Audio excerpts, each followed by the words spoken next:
সুপ্রিয় বন্ধুগণ, আসসালামু আলাইকুম। দূরে কাছে দেশে অথচ বাইরে থেকে বন্ধুরা ঠিক এই মুহূর্তে যেখান থেকে বাস্তব জীবনের গল্প শোনার জন্য আমার সাথে জয়েন করেছেন আমি আপন। আর যে আপন জীবনের গল্পের 1207তম পর্বে আপনাকে প্রতিদিনের মতো স্বাগতম জানাচ্ছি। বন্ধুরা, আজ আমি আপনাকে শোনাবো নোয়াখালীর ভাই মোহাম্মদ মিরাজ হোসেনের জীবনের এক ভয়ঙ্কর রকম পারিবারিক তাজ্জব বাস্তব জীবন কাহিনী। বন্ধুগণ, আজকের গল্পের টাইটেল কালো জাদু করে 2 বৎসর পানির নিচে লুকিয়ে রাখে পুত্রবধূকে। আপনি চিন্তা করতে পারেন যে পানির নিচে তো মানুষ 1 মিনিট থাকতে পারে না, 1 মিনিট থাকলেই তো মানুষ নিঃশ্বাস বন্ধ হয়ে মারা যায়, অথচ কালো জাদুর মতো একদম ভয়ঙ্কর একটা মন্ত্র করে তার নিজের ছেলের বউকে 2 বৎসর পানির নিচে লুকিয়ে রাখে। এই গল্পটা কালো জাদু নিয়ে এক পারিবারিক ভয়ঙ্কর রকমের তাজ্জব বাস্তব জীবনের গল্প। আমি সবাইকে অনুরোধ করব শুরু থেকে শেষ পর্যন্ত নোয়াখালীর ভাই মিরাজের জীবনের তাজ্জব গল্পটা আপনারা প্রত্যেকে আমার মুখে শুনবেন এবং গল্প শেষে মিরাজ ভাইকে আপনার মতো করে একটা মন্তব্য কমেন্ট বক্সে লিখবেন। ধন্যবাদ সবাইকে। সুপ্রিয় বন্ধুগণ, আসসালামু আলাইকুম। আমার নাম মোহাম্মদ মিরাজ হোসেন, আমার বাড়ি নোয়াখালী। বন্ধুরা, আমি আমার জীবনের গল্পটা শুরু করার শুরুতে আপনাদেরকে আমার পরিবারের বিষয়ে জানিয়ে রাখি। আমার পরিবারে আমি আছি, আমার বাবা আছে, মা আছে, রয়েছে আমার দাদি দাদা সহ আমার কাকা। আমার কোনো ভাই বোন নেই। নোয়াখালী শহর থেকে অনেক দূরে কোনো এক ছোট্ট গ্রামে আমাদের পরিবারটা ছিল এক উচ্চবিত্ত পরিবার। আমার বাবা পেশায় ছিলেন একজন ব্যবসায়ী। আমার বাবার আমাদের এলাকাতে অনেক বড় একটা মুদির দোকান ছিল এবং মুদির দোকানের পাশাপাশি আমার বাবার অটো রিক্সা ছিল কিংবা আরও অনেক টুকিটাকি ব্যবসা বাণিজ্য ছিল। আমার আব্বা এইসব ব্যবসা বাণিজ্য করেই খুব ভালোভাবে আমাদের পরিবারটাকে সামনের দিকে নিয়ে যাচ্ছিল। বাবা মায়ের অগাধ ভালোবাসায় আমার শৈশবের দিনগুলো খুব ভালোই কাটতে থাকে। এরকম করতে করতে আমার বয়স তখন প্রায় আপনার 5 থেকে 6 বছরের কাছাকাছি। আমার যতটুকু আধো আধো মনে আছে, আমার 5-6 বছরের ওই মুহূর্তে একদিন হঠাৎ করে আমাদের বাড়িতে খবর এলো যে আমার নানু নাকি অনেক অসুস্থ। আমার এক দূরসম্পর্কের মামা, তিনি সাইকেলে করে এসে আমার মাকে খবর দিল আমার নানু অনেক অসুস্থ এবং কয়েকদিন ধরেই নানু খুব অসুস্থ ছিল, নানুর অবস্থা অনেক খারাপ ছিল। এইটা বলা মাত্রই আমার আম্মা তখন চিৎকার কান্নাকাটি শুরু করছে এবং কান্নাকাটির এক পর্যায়ে তখনই আমাদের বাজার থেকে আমার আব্বা তখন রিক্সা পাঠায়। আমার আব্বার কাছেও খবর যায় এবং আব্বু তখন রিক্সা পাঠায় এবং রিক্সা পাঠাইলেই পরে আমার মা তখন আমাকে নিয়ে ওই রিক্সা যোগে আমার নানুকে দেখার জন্য যায় এবং নানু বাড়িতে পৌঁছানোর পরে দেখলাম যে নানুর অবস্থা খুবই খারাপ, নানু হয়তো মারা যেতে পারে, এইরকম একটা অবস্থা, দম টানতেছে। তারপর সবাই দোয়া দরুদ পড়তেছে এবং সারাটা দিন আমার মা নানুর পাশে বসেছিল। দিনের বেলায় খুব বেশি একটা ঘুমাতে পারিনি এবং সন্ধ্যার পরেই বৃষ্টি শুরু হয়েছিল। প্রচণ্ড রকমের বাতাস, চারদিকে বাতাস এবং গ্রামীণ বৃষ্টি। তো এই বৃষ্টির মধ্যে আমার আম্মা তখন চিন্তা করতেছে যে আমার যদি আরও বৃষ্টি বেড়ে যায়, আমার নানুর কলপার, যেখান থেকে পানি আনে, ওই কলপারটা ছিল ঘর থেকে মোটামুটি অনেকটা দূরে। এখন তো ধরেন প্রতিজনের ঘরের মধ্যে সব কিছুই, কিন্তু ওই সময় কলপাটটা ছিল ঘর থেকে অনেক দূরে এবং কয়েকজনে মিলে একটা কল ব্যবহার করতো। তারপরে আমার নানু গেল, আমার মা গেল ওই কলপাড়ে থেকে পানি আনার জন্য। আমারে বলতেছিল, মিরাজ তোর নানুর কাছে বস, কোথাও যাইস না, মা পানি নিয়ে আসি। দেন আমার মা কী করলো, তখন হারিকেন হাতে করে পানি আনার জন্য বাইরে গেছে। আমার আব্বা কিন্তু আর আসে নাই। আমার কিন্তু আমার আব্বা দিয়ে আর আসলো না। আর আমার কিন্তু আর কোনো মামা ছিল না। আমার খালা ছিল 2জন, ওনারা 2জনই ছিল বড়, আমার মা ছিল সবার ছোট। তো আমার খালারা কিন্তু এখনও আসে নাই, খালারা আসবে না রাতে, খালারা কালকে আসবে, ওরকমভাবে তারা খবর পাঠাইছে। এবার মাকে নিয়ে মা তখন চলে গেল পানি আনার জন্য হারিকেন হাতে করে। আমি তখন নানুর কাছে বসে আছি, অনেকক্ষণ ধরে বসে আছি। আবার পাশের রুমে আমার নানা ভাই আছে। একটু পরে নানা ভাই তখন আসছে এই রুমে, আইসা বলতেছে, কিরে মিরাজ তোর মা কই? আমি বললাম, নানা ভাই মা তো পানি আনতে গেছিল, কলপারে গেছে পানি আনার জন্য, এখনও তো আসে নাই। তারপরে নানা ভাই বলতেছে, কলপারে গেল পানি আনার জন্য, এখনও আসলো না, কখন গেছে? আমি বললাম, অনেকক্ষণ হয়ে গেছে। এই বলার পরে আমার নানা শুধুমাত্র ধরেন আপনার ঘর থেকে বেরোবে এমন সময় ধরেন কলপার থেকে এক চিৎকার আসছে, খুব জোরে এক চিৎকার আসছে এবং সবাই মিলে দিছে চিৎকার। আমার নানা দিছে দৌড়, আমিও দিছি দৌড় এবং আমিও দৌড় দিয়ে ওই কলপারটা মোটামুটি একটু দূরেই ছিল। ওই কলপারে গিয়ে দেখতেছি আমার আম্মাকে ধরাধরি করে কয়েকজন নিয়ে আসতেছে। এমন অবস্থা আমার মার, আমি তো বুঝতে পারতেছিলাম না যে কী হয়েছে। আমি দৌড়ে গেছি এবং যাওয়ার পর আমার মায়ের দাঁতি লেগে গেছে। সবাই মায়ের মুখ খোলার জন্য চেষ্টা করতেছে, বাট পারতেছে না। আমি তখন ওখানে গিয়ে চিৎকার করে কান্নাকাটি করতে শুরু করছি, আমার মায়ের কী হয়েছে, আমার মায়ের কী হয়েছে, সবার কাছে বলতেছে। আমার আম্মু কথা বলে না কেন, খুবভাবে কান্নাকাটি করতেছি। তা সবাই মিলে আমার বুঝাইতেছে, তুই কান্নাকাটি করিস না, তোর আম্মার কিচ্ছু হয় নাই, তোর মা ভালো আছে, তুই কান্নাকাটি করিস না। আমি আরও কান্নাকাটি করতেছি এবং একটা পর্যায়ে এরকম করতে করতে আমার নানা ভাই সহ আরও কয়েকজনে মিলে আমার মাকে তখন ভ্যানগাড়ির মধ্যে শুইয়ে হসপিটালে নিয়ে গেল। তো হসপিটালে নিয়ে গেছে, আমার আম্মু হসপিটালে গেছে এবং আমার অনেকক্ষণ হয়ে গেছে আম্মু আসতেছে না। আমি সবার কাছে বলতেছি, কী গো আমার আম্মারে হসপিটালে নিয়ে গেল, তা এখন আমার আম্মু আসতেছে না কেন? তা আমার কাছ থেকে কেউ কিন্তু কিছু বলে না। রাত 10টা কি 10:30 বাজবে এরকম সময় আমার আব্বা তখন আসছে, মানে কোত্থেকে জানি। আইসা আব্বা আমার জড়ায় ধরে খুব কান্না করতেছে এবং আমার নানিও কান্না, মানে আমার নানুও তখন কান্না করে, আমার নানা ভাইও কান্না করে, মানে সবাই কান্না করতেছে। আমি তখনও বুঝতেছি না যে কী হয়েছে। এবং একটা পর্যায়ে, আমি তো ছোটো মানুষ, অত কিছু বুঝি না, একটা পর্যায়ে জানতে পারি আমার আম্মু মারা গেছে। তো আমার আম্মু মারা গেছে, কীভাবে মারা গেল? আমার আম্মু হচ্ছে ওই যে কল পাড়ে গেছিলো পানি আনার জন্য। তো সেখানে হচ্ছে এখন তো ধরেন আমরা প্রতিটা মানে ইলেকট্রিক তার হচ্ছে ওয়ার্লিং করে রাখি এবং ঘরের মধ্যে ওয়ার্লিং না করলে হচ্ছে ওরা মিটার বসায় না। এরকমভাবে হচ্ছে ওই সময়টাতে এরকম উন্নয়ন ছিল না। এবং ধরেন 2-3টা ঘর মিলিয়ে একজন একটা মিটার ব্যবহার করতো। সে কারেন্টের মিটারটা ব্যবহার করতো এবং সে সবাইরে মানে এরকম প্রতি ঘরে ঘরে কারেন্টের লাইন দিয়ে দিত, যে প্রতি ফ্যান এত টাকা, প্রতি লাইট এত টাকা, এরকম করে ভাগ ভাগ করে প্রতিটা ঘরে ঘরে দিয়ে দিত। তো সবাই তখন ফ্যান লাইট ব্যবহার করতো এবং সেই হিসাবে যে মিটারের মালিক, যার নামে মিটার, তারা টাকা দিত। তো ওই যে লাইনগুলো নেওয়া হতো একেবারে সস্তা এবং কম দামের লাইনে হচ্ছে, মানে তার দিয়ে তখন এই লাইনগুলো টানা হতো চারদিকে। তো এরকম করে কম দামের মানে ইয়েগুলো ব্যবহার করছে, তারগুলো ব্যবহার করছে। তো ওই যে বৃষ্টির সময়, তুফানের সময় আম গাছ থেকে আমের ঢাল পড়ে কারেন্টের তার ছিঁড়ে গেছে এবং কারেন্টের তার ছিঁড়ে কলের সাথে লেগেছিল, মানে কলের উপরে পড়ছিল। তা আমার আম্মা গিয়ে কল নাকি ধরছে এবং ওই মুহূর্তে নাকি আমার আম্মাকে ওই কল ধরা অবস্থায় ওরা পাইছে, মানে কারেন্টের লাইনও ওখানে ওইভাবে পাওয়া গেছে। তো আল্লাহর কি হুকুম আর কি, কারেন্টও চলে গেছে আর কি। মানে আম্মুকে ধরার পর, আম্মু মৃত্যুর পরে কারেন্টও চলে গেছে। তা না হলে কিন্তু এখানে অনেক মানুষ মারা যেত, মানে আরও অনেক লোকজন মারা যেত, কারণ সবাই তো জানেন আম্মুকে কারেন্টে ধরছে, যে কেউ এসে আম্মুরে ধরলে সেও মারা যেত। তো যাই হোক, এরপরে আম্মুকে তখন আমাদের বাড়িতে দাফন করবে। আমার আব্বু বলতেছে যে না, আমার ওয়াইফ আমার বাড়িতে দাফন হবে। তারপরে আমার নানা ভাই বলতেছে যে না, আমার মেয়ে তো এই বাড়িতেই মরছে, তাহলে আমি এই বাড়িতেই দাফন করি। তখন আমার আব্বা খুব কড়া ভাষায় বলতেছে, জি না, আমি ওরে বিয়ে করছি, ও আমার বউ, আমি ওরা আমার বাড়িতেই দাফন করব। আমি মাঝে মাঝে ওর কবরে যাব, ওর কবর জিয়ারাত করব, মাঝে মাঝে ওর কবরে আমি বসবো। তা আমি আমার ওয়াইফকে এখানে দাফন করতে দিব না। এটা আমার মানে তখন আর এখানে আমার আম্মুকে দাফন করতে দিল না। আমার আব্বু তখন আম্মুকে নিয়ে, মানে রাতের মধ্যে আমার আম্মু লাশ নিয়ে হচ্ছে বাড়িতে চলে গেছে।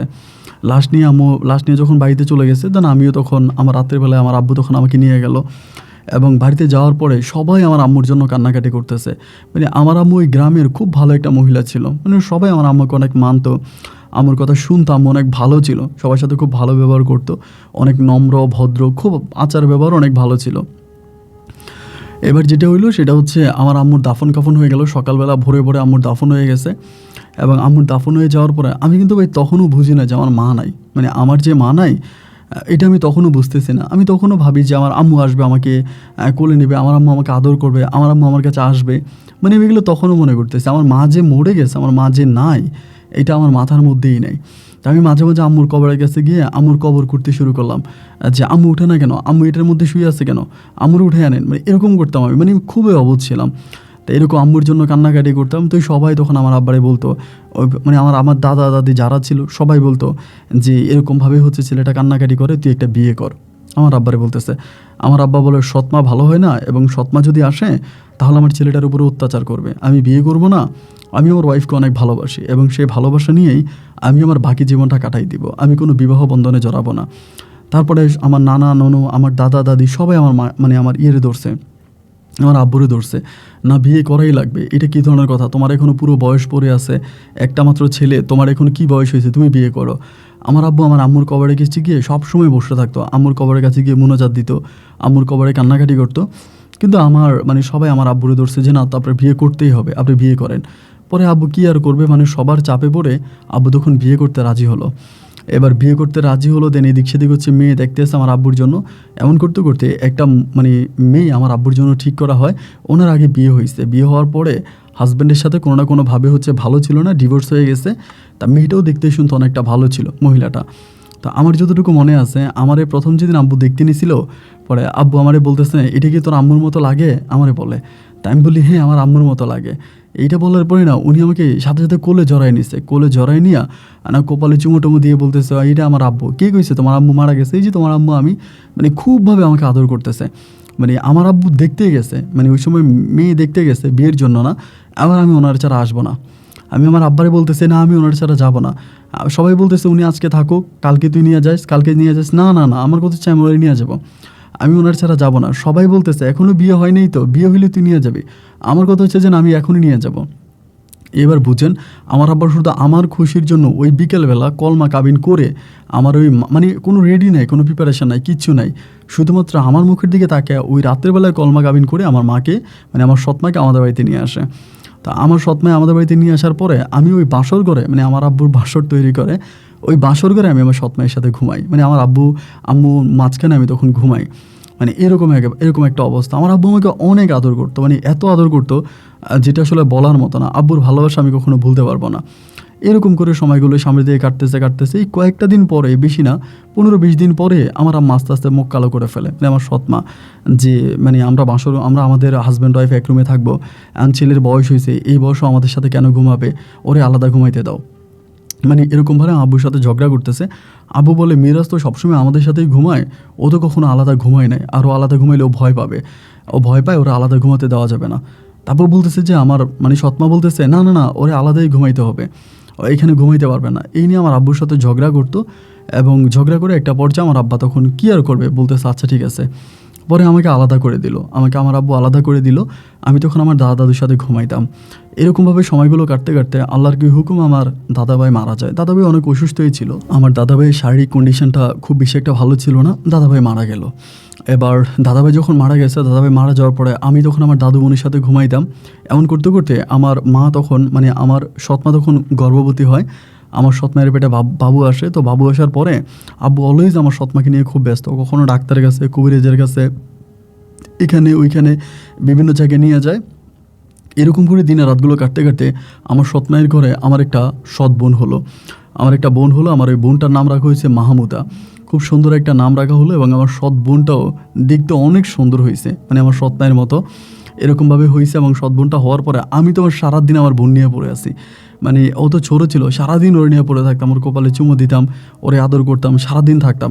আর ওর কাছে গেলে আমার মা তখন আমাকে বকা দিত, মানে আমার যে মানে সৎমা আছে উনি বকা দিত, যে মিরাজ তুমি এতক্ষণ ওর কাছে কেন থাকো, এতবার ওর কাছে কেন থাকো, তুমি ওরে মারবা নাকি, ওরে তুমি মারো নাকি, মানে এগুলোও করতো। ছোটোবেলা থেকে কিন্তু আমার পড়াশোনা হয়নি। আমার মা মারা যাওয়ার পরে আমার যিনি আপন মা ছিল উনি আমাকে যে 2-1 কলম পড়াশোনা করাইছে, এইটাই। আমার সৎমা আমার কোনো দিন বইও ধরতে দিত না, আমি পড়তে বসলে উল্টা আমার বকা দিত, এই তুই উঠে যা, মানে আমাকে পড়তে দিত না, আমি পড়তে পারতাম না। তো আমার সৎ বোনটা হওয়ার পরে আমি সারাক্ষণ ওরে নিয়ে ব্যস্ত থাকতাম। আমার সৎ বোনটার যখন প্রায় 1.5 বছর বয়স, ওই মুহূর্তে আমার দাদিমণিও মারা যায়। তো আমি তো আমার দাদির সাথেই ঘুমাইতাম। দাদি মারা যাওয়ার পরে তা আমার সৎ বোনটা আর আমার আব্বা আম্মা এক রুমে ঘুমাইতো। তা আমি সবসময় আমার আম্মুরে বলতাম যে ও আম্মু আমি তোমার সাথে ঘুমাবো, মানে সৎমারে কইতাম আমি তোমার সাথে ঘুমাবো, আমারে ঘুমাইতে দিত না, আমি আলাদা করে ঘুমাইতাম। আমার খুব ভয় লাগতো ভাই, আমার এত ভয় লাগতো আমি আসলে বলে বুঝাতে পারবো না। আমি রাতের বেলায় কান্না করতাম ভয়ে। তো এরপর আমি একা একা শুয়ে থাকতাম, কী করবো, আব্বু আম্মুরে নিয়ে ওই রুমে ঘুমাইতেছে, তা আমাকে তো আর নিবে না, আমার ওই সৎ বোনটা তখন ওই রুমে আছে। এরকম করতে করতে আমি মোটামুটি একটু একটু করে বড় হই, এবং বয়স যত বাড়তেছে আমার উপরে আমার সৎ মায়ের অবিচার অত্যাচার ঠিক ততটাই বেড়ে যাচ্ছে। এমন করতে করতে আমার সৎ বোনটা হওয়ার প্রায় 1.5 বছর, মানে 1.5 থেকে 2 বছরের মাথায় আমার আম্মুর ঘরে আমার আরেকটা বোন হয়, এবং ওই বোনের নাম রাখা হয় যে মাহফুজা। তো আমার 2টা বোন হওয়ার পরে আমার মা তো তার মানে মেয়েদেরকে নিয়ে অনেক ব্যস্ত, মেয়েদের খাওয়া দাওয়া, মেয়েদের এটা ওইটা, মানে আমাকে আর খুব বেশি একটা যত্ন করে না, আমার সাথে খুব বেশি একটা কথা বলে না। এবং কোনো বিষয় যদি আমি আম্মুর সাথে কথা বলতে চাই, আম্মু আমাকে উল্টাপাল্টা বলে। এবং আব্বু আমাকে খুব ভালোবাসতো, যার জন্য আব্বু ধরেন আমার উপরে একটু বেশি টেক কেয়ার করতো, একটু বেশি যত্ন করতো। মানে আমি তো পড়াশোনা করতাম না, পড়াশোনা করতে পারি নাই, তা আমার উপরে যদি আব্বু একটু বেশি যত্ন করতো, আমার সাথে একটু বেশি কথা বলতো, আমার সৎমা রেগে যেত যে তুমি ওর সাথে এত কথা বলো কেন, ওর সাথে এত কিসের কথা, তোমার তো আরও 2টা মেয়ে আছে, কই তুমি তো বাকি মেয়েগুলোর সাথে কথা বলো না, সারাক্ষণ ওর সাথেই কথা বলো, তোমার ওর সাথে এত কিসের কথা। মানে আমার সৎমা সারাক্ষণই আমার আব্বুর সাথে ঝগড়া করতো আমার বিষয় নিয়ে। মানে আমার আব্বু এরকম হয়ে গেছে যে আমার সৎমায়ের সামনে আমার সাথে কথা বলতো না, যদি দেখতো আমার সৎমা আসে আমার সামনে কথা বলতো না। মানে এরকমভাবেই হচ্ছে সময়গুলো কাটতেছে। এরকম কাটতে কাটতে আমার বয়স তখন প্রায় মেবি 9 থেকে 10 বছরের কাছাকাছি এরকম বয়সে।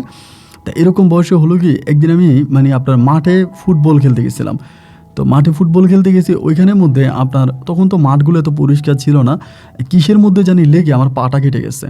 মানে আমার পায়ের নিচের অংশটা কেটে গেছে। তো একদম পাটা এরকম মানে পাটা কেটে যাওয়ার পরে মানে খুব ফুলে গেছে।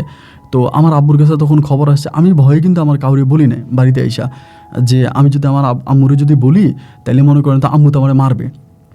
পরে আমার সন্ধ্যার সময় আমার আব্বুর কাছে খবর আসছে যে এরকম এরকম আমার পা কেটে গেছে। আমার আব্বু তখন দোকান থেকে আসছে, আইসা দেখতেছে ঠিকই আমার পা কেটে গেছে, আমি বাড়িতে রাখছি। মানে অনেকটা কেটে গেছে, অনেক কেটে গেছে। আমার আব্বু বিশ্বাস করেন এত কাটা কাটছে যে আমাকে মানে পাটা সেলাই করা লাগছে। পরে আব্বা আমাকে ফার্মেসিতে নিয়ে যায়। ওইখান থেকে ফার্মেসিতে যিনি ছিলেন ইনি বলতেছেন যে বড় ডাক্তারের কাছে নিয়ে যান, কারণ এটা অনেক বড় মানে অনেক বড় কাটা, এটা আসলে ওভাবে করা যাবে না। পরে আরেকটা বড় ডাক্তারের কাছে নিয়ে যাওয়া হয় এবং সেখানে নিলে পরে তিনি এটা সেলাই করে, মানে এরকমভাবে সেলাই করে দেয়। পরে বাড়িতে আসছি রাত্রে প্রায় 10:30 বাজে। 10:30 বাজে বাড়িতে আসার পরে আমার আম্মা আমার আব্বার সাথে এমন ঝগড়া করতেছে ভাই, মানে আমি কি বলবো না, আমি না বলে বুঝাইতে পারতেছি না। মানে আমার আব্বার গায়ে হাত পর্যন্ত তোলে যে কেন আমার ডাক্তারের কাছে নিয়ে গেল, কেন আমার পা সেলাই করায় আনলো, আমি কেন কারো কথা শুনি না, আমি কেন মাঠে মাঠে গিয়ে দুষ্টমি করি। আমার আব্বা বলতেছে আরে ও মাঠে গেছে খেলার জন্য, ও তো দুষ্টমি করার জন্য যায়নি। সব বাচ্চারা মাঠে খেলে, ও খেলতে গেছে, এখন ওর পা কেটে গেছে, এটাতে তো আর ওর দোষ না। আমার সৎ মায়ের কথা হচ্ছে পা কেটে গেলে গেছে, ওরা ডাক্তারের কাছে নিয়ে যেতে হবে কেন, ওর পিছনে টাকা কেন নষ্ট করতে হবে, তুমি ওর পিছনে টাকা খরচ করলা কেন, ওর চিকিৎসা তুমি কেন করলা। মানে ভাই কী পরিমাণে দুর্ব্যবহার আর করে। আমার আব্বা সারাটা রাত আমার আম্মার সাথে ঝগড়া করে বারান্দায় বসেছিল। আমি তো একা রুমে ঘুমাইতাম। আমি যে আমার আব্বারে বলি, ও আব্বা আপনি এসে আমার সাথে ঘুমান। আমার আব্বা বলে না, তোর সাথে ঘুমাইলে তোর আম্মা আরও ঝগড়া করবো, আমি ঘুমাবো না।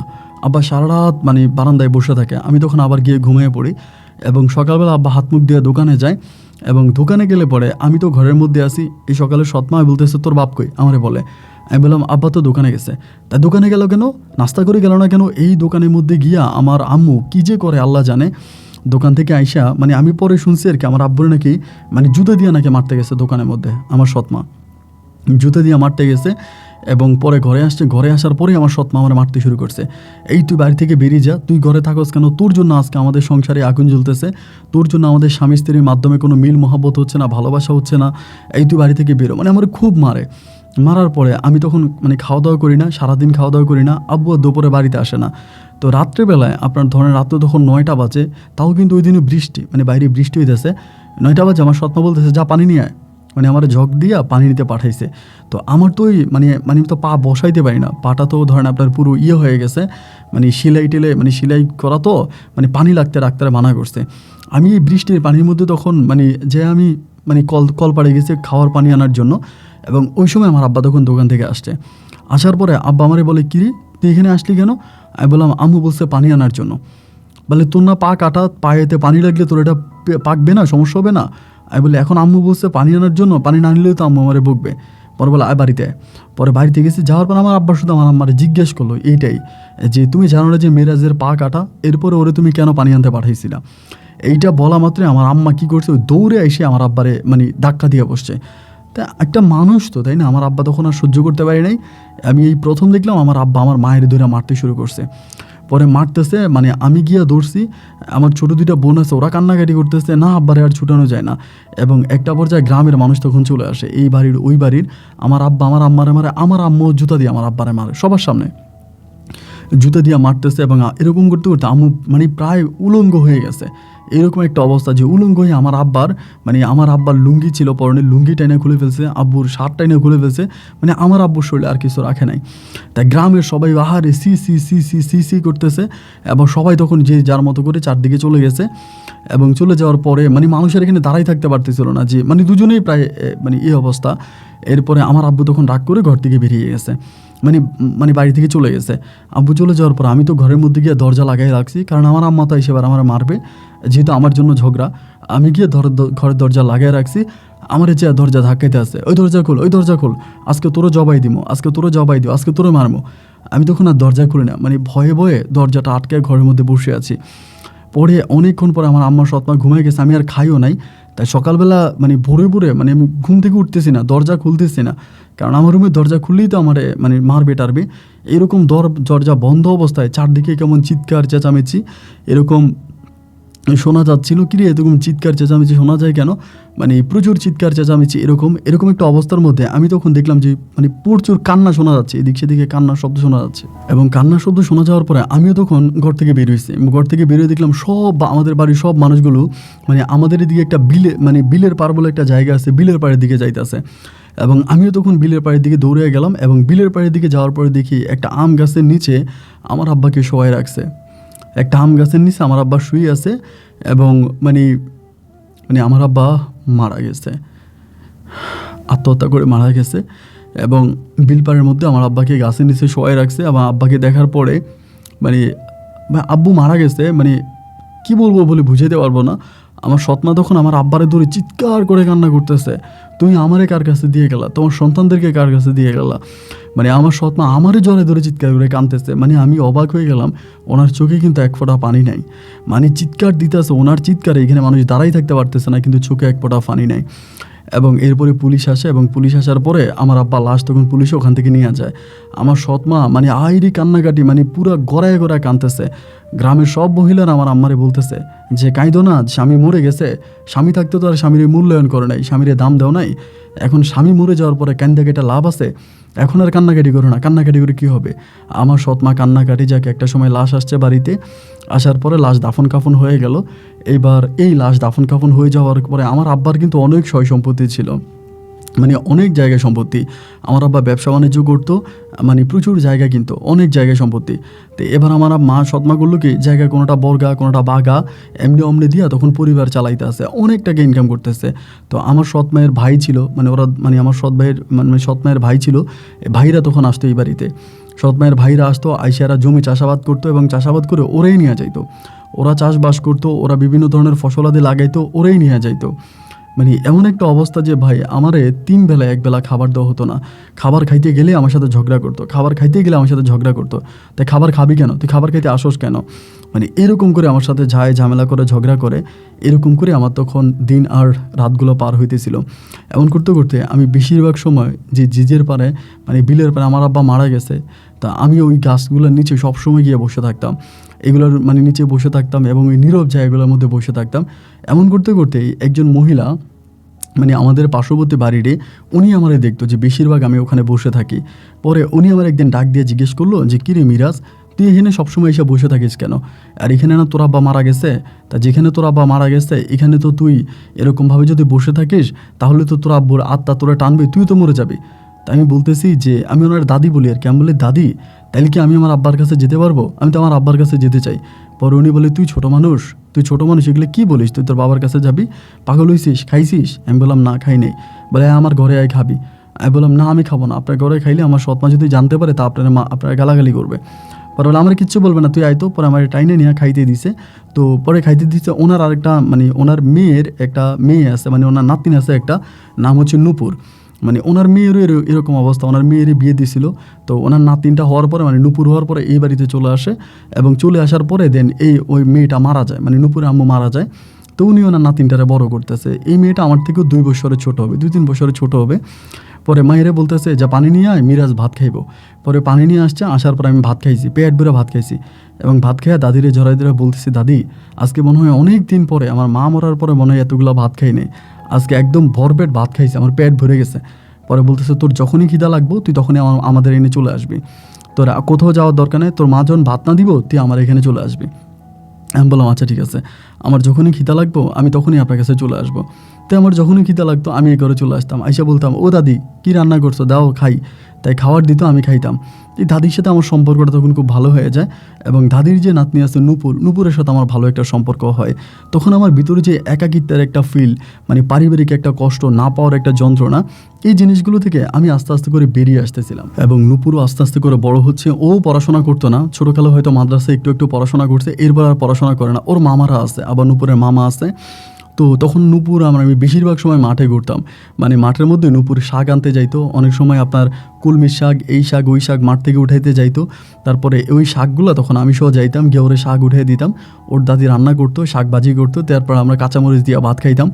মানে এরকম করতে করতে আমি ওই নূপুরের সাথে আমি মানে বড় হই আর কি, এক কথায় যেটা। এবং ওদের পরিবারে আমি খাবার খাইতাম, মানে আমি ওদের পরিবারে খাবার খেয়ে বেঁচে আছি, সোজা কথার যেটা। এবার বড় হওয়ার পরে আমার বয়স তখন প্রায় 17-18 বছরের কাছাকাছি। ওই মুহূর্তে আমি নূপুরের কাছে যাইতাম এবং এরকম করতে করতে নূপুরের সাথে আমার একটা ভালো লাগার সম্পর্ক তৈরি হয়ে গেছে। একটা ভালো লাগার সম্পর্ক তৈরি হয়ে গেছে, মানে আমরা দুজন দুজনকে ভালোবাসি, মানে ছোটোবেলা থেকেই তো একসাথে আমরা বড় হয়েছি। তো দেখা যায় কি যে কেউ কাউরে ভালোবাসি বলে নেই ওভাবে যে আমি তোমারে ভালোবাসি তুমি আমার ভালোবাসো, এরকম ভালোবাসার কথা বলা হয়নি, কিন্তু একজন আরেকজনকে ভালোবাসি, মানে এটা বুঝি যে একজন আরেকজনকে খুব ভালোবাসি, মানে একজন আরেকজনকে ছাড়া কিছু বুঝি না, এই জিনিসগুলো কিন্তু বুঝতাম। পরে ওর সাথে এখানে সেখানে ঘুরতাম, মানে অনেক রোমান্টিক, মানে অনেক রোমাঞ্চকর সময় আমি ওর সাথে কাটাই, মানে অনেক মধু সময় ওর সাথে কাটাই ঘুরে ফিরে, এবং দুজনে খুব গভীর প্রেমের সম্পর্কে জড়িয়ে পড়ি। মাঝে মাঝে রাতের বেলায় আমি আসতাম, তারপরে ও হচ্ছে আমার সাথে বসে থাকতো, এবং এরকমও হয় মাঝে মাঝে রাতের বেলায় আমার আব্বা যেখানে মারা গেছে আমি ওর ওইখানে নিয়ে যেতাম, ও যেতে চাইতো না। পরে আমার আব্বা আমার কবরের কাছে মাঝে মাঝে গিয়ে জিয়ারত করতাম, ওইখানে নামাজ পড়তাম, মানে বসে থাকতাম, আব্বা আম্মার জন্য মুনাজাত দিতাম, কান্নাকাটি করতাম, কারণ আমার আব্বা আম্মার কবর পাশাপাশি একসাথেই হয়েছিল। তো এরকম করতে করতে পরে আমার আম্মার কাছে এই জিনিসগুলো তখন খবর হয়ে যায় যে আমি ওই বুড়ির কাছে যাচ্ছি বা নূপুরের সাথে চলতেছি ফিরতেছি। এবার আমার আম্মা কী করে, ওই মহিলারে গালাগালি করে, নূপুরের দাদিরে, যে এই মহিলা তুই আমার ছেলের পিছনে তোর নাতিনরে লাগাই দিছস, কি লেগা লাগাই দিছস, আমার ওই ছেলের নামে জায়গায় সম্পত্তি সেগুলো ভোগ করার জন্য, মানে খুবভাবে নূপুরের মারে গালাগালি করে আর নূপুরের দাদিরে গালাগালি করে। পরে নূপুরের দাদিও তখন মন খারাপ করে, তখন আমি নূপুরের সাথে গোপনে দেখা করি। আমি নূপুরকে বলি যে নূপুর এরকম এরকম এখন আমি কি করব, এরকম যে ঝামেলাগুলো হইতেছে। নূপুর আমারে বলে এসব নিয়ে তুমি টেনশন করো না, তো তোমার যখনই মন চাইব তুমি আমাদের ভিটায় চলে এসো, আমাদের বাড়িতে চলে এসো, তোমার মা কি বলবে না বলবে এসব নিয়ে তুমি চিন্তা করো না। এমন করতে করতে একটা পর্যায়ে মা দেখলো যে মা যতই চেষ্টা করতেছে যে নূপুরের পরিবার থেকে আমাকে সরাই আনার জন্য, নূপুরের সাথে না মিশার জন্য, নূপুরের সাথে না কথা বলার জন্য, বাট আমি এরপরেও বারবার নূপুরের সাথে মিশি, ওর সাথে কথা বলে ওর সাথেই সময় কাটাই। একটা পর্যায়ে আমার আম্মা তখন বাধ্য হয়ে করলো কি, আমার মা আমাদের সাথে কথাবার্তা বললো, এবং কথাবার্তা বলার পরে আমার ছোটো মামা, মানে আমার একদম ছোটো যে মামা, মানে আমার সৎ মামা আর কি, ওই ছোটো মামার একটা মেয়ে আছে, নাম হচ্ছে মারিয়া, এবং জন্মের কালো, মানে এত কালো মেয়ে মনে হয় আমি আমার জীবনে দেখি নাই, যার চোখগুলো পর্যন্ত কালো। যাই হোক, আল্লাহ বানাইছে কালো। তো এখন হলো কি, আমার আম্মা হঠাৎ করে দেখি একদিন আমারে বলতেছে যে আমার ওই ছোটো মামার মেয়ে মারিয়ার আমার বিয়ে করাবে, আমার মা আমারে বলতেছে। তো মা বুঝছে যে নূপুরের সাথে আমার সম্পর্ক আছে এই জন্য। পরে আমি তখন বলছি যে না, আমি ওই মেয়ের বিয়ে করবো না, এই মেয়ে অনেক কালো, তা এরকম কালো মেয়ে আমি বিয়ে করবো নাকি। পরে আমার মা বলতেছে না না না, কালো হইলেও মেয়ে ভালো আছে, মেয়ের বাপ মা ভালো আছে, বংশধর মাইয়া, তুই যে মাইয়ার কাছে যাস ওই মেয়ের তো মাও নাই, ওই মেয়ে তো খারাপ নষ্ট মেয়ে, এই মেয়ে পুরো এই ছেলের সাথে ওই ছেলের সাথে পুরো গ্রামে সম্পর্ক করে বেড়ায়, তাই মারিয়া ভালো আছে, 5 ওয়াক্ত নামাজ পড়ে, দিনের পথে চলে, ওরে বিয়ে করাইলে তোর ভালো হইব, ওরে তুই বিয়ে করবি। আমি তখন নূপুরে জানাইলাম যে নূপুর, আম্মা তো এরকম করে আমার ছোটো মামার মেয়ে মারিয়ার আমার বিয়ে করাতে যাচ্ছে, আমি এখন কি করবো। নূপুর আমারে বললো আমি তোমার কিছু বলতে পারবো না, কি করবা না করবো এটা তুমি জানো। পরে আমার আম্মা যতই আমার প্রেশার দিয়ে আমি বিয়ে করি না, মানে মারিয়ার সাথে আমি কথাও বলি না, বিয়েও করি না। এবং এরকম করতে করতে একদিন আমি দেখলাম, আমি নূপুরে বলতেছি নূপুর কিছু না মনে করলে একটা কাজ করে চল, আমি ওর তুই বিয়ে করে ফেলি। ওই সময় কিন্তু ও অ্যাডাল্ট, আমিও অ্যাডাল্ট, বড় হয়ে গেছে। পরে ও আমারে বলতেছে না, আমি এখন বিয়ে করলে পরে তোমার আম্মা আরও ঝামেলা করবো। আমি বললাম না, ঝামেলা করবে না, তুই চল কাজী অফিসে নিয়ে আমি তোর আজকেই বিয়ে করবো। পরে ওর দাদিরও সহ সাথে করে নিয়ে আমি একদিন একটা কাজী অফিসে নিয়ে নূপুরে বিয়ে করে ফেলি। এবং বিয়ে করার পরে নূপুরের দাদি তখন আমারে বলে, দেখ মিরাজ, তুই আমাদের ঘরেই ছিলি, আমি তোরে খাওয়াইছি, তুই আমার নাতির মতো, তাই তুই কিন্তু খবরদার তোর আম্মার কাছে বা গ্রামের কারো কাছেই তুই বলিস না তুই যে নূপুরে বিয়ে করছিস, কারণ এটা যদি গ্রামের মানুষ জানতে পারে তাহলে তোর মা কিন্তু আমাকে আস্ত রাখবে না। তোর মা অনেক ডিয়ারিং মানুষ, এবং তোর যে মামারা আছে তারাও খুব খারাপ। তো তুই এটা সময় যখন হবে আমি তোরা নিজেই বলবো, কখন বলতে হবে তুই তখন বলবি, এর আগে কাউরে বলার দরকার নাই। তা আমি তখন বললাম যে ঠিক আছে আমি বলবো না। আর আমার মা তো ভাই কী যে করতেছে ওই বুড়ির সাথে, মানে দাদির সাথে, যে তুই তো নাতিনরে লাগাই দিছস, কখনো চেয়ারম্যানের কাছে, মেম্বারের কাছে, গ্রামের সর্দারের কাছে, এখানে ওইখানে, মানে বিভিন্ন জায়গায় খালি বিচার দিতেছে। একটাই বিচার, মানে বিচার একটাই দিতেছে যে ও আমার মানে এর বিয়ে করছে কইরা, মানে একটাই বিচার দিতেছে যে এই বুড়ি তার নাতনিটা আমার ছেলের পিছনে লাগাই দিছে, আমার ছেলের নামে জায়গা আছে, সম্পত্তি আছে, এগুলো ভোগ করার জন্য, ভোগ দখল করার জন্য, মানে প্রতিনিয়ত যেভাবে পারতেছে আর কি, এইভাবেই নূপুরের দাদির সাথে আমার আম্মা খারাপ ব্যবহার করতেছে, দুর্ব্যবহার করতেছে, মানে দুজনের মাঝে একটা, মানে আমার আম্মা একটা আক্রমণাত্মক ব্যবহার করে ওনাদের সাথে। এরকম করতে করতে হঠাৎ করে একদিন আমার 2 মামা আসছে, মানে আমার মামারা খুব ডিয়ারিং ছিল, মানে আমার ওই যে মারিয়ার আব্বু আর হচ্ছে এরা খুব ডিয়ারিং, মানে খুবই খারাপ। এরা আসছে, আসার পরে তখন আমার নূপুরদের ঘরে গেছে, যাইয়া নূপুরের দাদিরে মানে কী জানি বলে আসছে। নূপুরের মামাদেরকে, নূপুরের দাদিরে কী জানি বলে আসছে। এবং বলে আসার পরে আমার মায়েরা এসে বলতেছে, আপু আর কোনো টেনশন নাই, কিছু হবে না, চিন্তা করিস না। এই কথা বলে তারা তখন চলে গেল। কিন্তু এরপরের দিন সকালবেলা আমি মাঠে গেলাম যে নূপুরের সাথে দেখা করবো, নূপুর আসলে কথা বলবো, যে কালকে রাতে আমার মামারা গিয়ে ওর দাদির সাথে কী কথা বলছে আমি শুনবো। কিন্তু ভাই অনেকক্ষণ পর্যন্ত দাঁড়ায় আছি, নূপুর দেখি আর আসে না। পরে দাঁড়াই থাকতে কিরে নূপুর আসে না কেন। এরপর আমি নূপুরের বাড়ির দিয়ে গেলাম এবং নূপুরের বাড়ির দিকে ঢুকতেছি, ওই সময় নূপুরের মামা আমার দেখছে যাইতেছি। পরে আমার দেখে বলতেছে, এই মিরাজ তুই কই যাস? আমার বলে, আমি দাদির কাছে যাবো। বলো তো দাদির কাছে কোনো কাম নাই, তুই যা, চলে যা। আমি বললাম, মামা এরকম করে বলতেছেন কেন? আমি একটু দাদির সাথে কথা বলি। বলে, তোরে মানা করছি না, তুই আমাদের বাড়ির ত্রিসীমানায় কিন্তু আর ঢুকবি না, তুই কোনোদিন আমাদের বাড়ির মধ্যে আর যাবি না, তোরে যাতে আমি আমাদের বাড়ির আশেপাশে না দেখি। এই বের হো তুই এখান থেকে যা। মানে অসম্ভব রকম দুর্ব্যবহার, খারাপ ব্যবহার করে আমাকে তখন ওখান থেকে বের করে দেয়। তুই এখান থেকে যা, তোরে যাতে আমি আর কোনোদিন আমাদের বাড়ির আশেপাশে না দেখি। এরকম করে প্রায় 3-4 দিন কেটে গেল, আমি আর নূপুরের আশেপাশে যেতে পারি না এবং নূপুরকে আমি আর দেখিও না, নূপুর আর বাড়ি থেকে বেরো হয় না এবং নূপুরের দাদিরও আমি আর দেখতে পাই না। তো দাদি না আমার মানা করছে যে আমি যে নূপুরে বিয়ে করছি এটা যাতে আমি কারো কাছে না বলি, এবং বললে খুব সমস্যা হবে। এরকম করতে করতে আমি আর দাদিরও দেখি না, নূপুরেও দেখি না। মানে সেই রাতের পর থেকে দাদি আর নূপুর যে কই গেল আমি আর খুঁজেই পাই না তাদেরকে। মানে অনেক জায়গায় খুঁজছি এবং দেখতে প্রায় দীর্ঘ 1 মাসের মতো কেটে গেল। আমি গোপনে নূপুরদের বাড়িতে লোক পর্যন্ত পাঠাইছি, মানে অন্য মহিলা আছে না, বাড়ির মহিলা, এদেরকে পাঠাইছি যে খবর নেওয়ার জন্য যে নূপুর ঘরে আছে কিনা। কিন্তু নূপুরের ওই ঘরে গিয়ে আমার ওই মহিলারা বলতেছে নূপুরের দাদিও বাড়িতে নাই এবং নূপুরও বাড়িতে নেই, এবং তারা কোথায় গেছে, কই চলে গেছে এই বিষয়ে মানে নূপুরের মামা মামি অথবা নূপুরের আত্মীয় স্বজন কেউ কোনো কিছু বলে না যে কোথায় চলে গেছে। মানে এরকম করে প্রায় 15 দিন কেটে যাওয়ার পরে এবার শুরু হলো আমার সৎ মায়ের আমার উপর অত্যাচার। একে তো এই দিক দিয়ে আমি নূপুরকে হারাই ফেলছি, নূপুরকে হারাই আমি পাগলের মতো হয়ে গেছি, নূপুরে খুঁজতেছি। এবং দ্বিতীয়ত হচ্ছে আমার সৎ মা করতেছে যে আমি মারিয়ারে বিয়ে করার জন্য, মানে মারিয়াকে বিয়ে করার জন্য আমার উপরে খুবভাবে মানে চাপ প্রয়োগ করতেছে, তুই মারিয়ারে বিয়ে কর, তোর মারিয়ারে বিয়ে করা লাগবে, মানে বিয়ে করতে হবে। আমি তখন বললাম যে না, আমি বিয়ে করবো না, আমার এখন বিয়ে করতে ইচ্ছে করতেছে না, আমার ভালো লাগে না, আমি বিয়ে করবো না। ভাই বিশ্বাস যদি করেন, ওই সময় আমার মা কী করে, মানে জুতা নিয়ে ঝাড়ু নিয়ে আমার আব্বার কবরে গিয়ে আমার পিটায়। মানে আমার আব্বার কবর পিটায়, আমার মায়ের কবর পিটায়, আমার চোখের সামনে, এগুলো নিজের চোখে দেখতে পাই। মানে ঝাড়ু নিয়ে জুতা নিয়ে, আমি যখনই বলি বিয়ে করবো না, এই ঝাড়ু জুতা দিয়ে গিয়ে আমার বাবার কবরে, মায়ের কবরে মারে, যে এরকম কুলাঙ্গার সন্তান দুনিয়াতে রেখে গেলি কেন, এরকম করে মারে। তো তাদের ওই মায়ের সহ্য করতে না পেরে একটা সময় আমি তখন মানে বাধ্য হয়ে, প্রায় 2 মাস পরে, নূপুর চলে যাওয়া 2 মাস পরে আমি তখন বাধ্য হয়ে আমি মারিয়ারে বিয়ে করার জন্য রাজি হই। শুধুমাত্র আমার এই আব্বার কবরে যে জুতা দিয়ে মারতো, এই জিনিসটা ভাই আমি নিতে পারতাম না।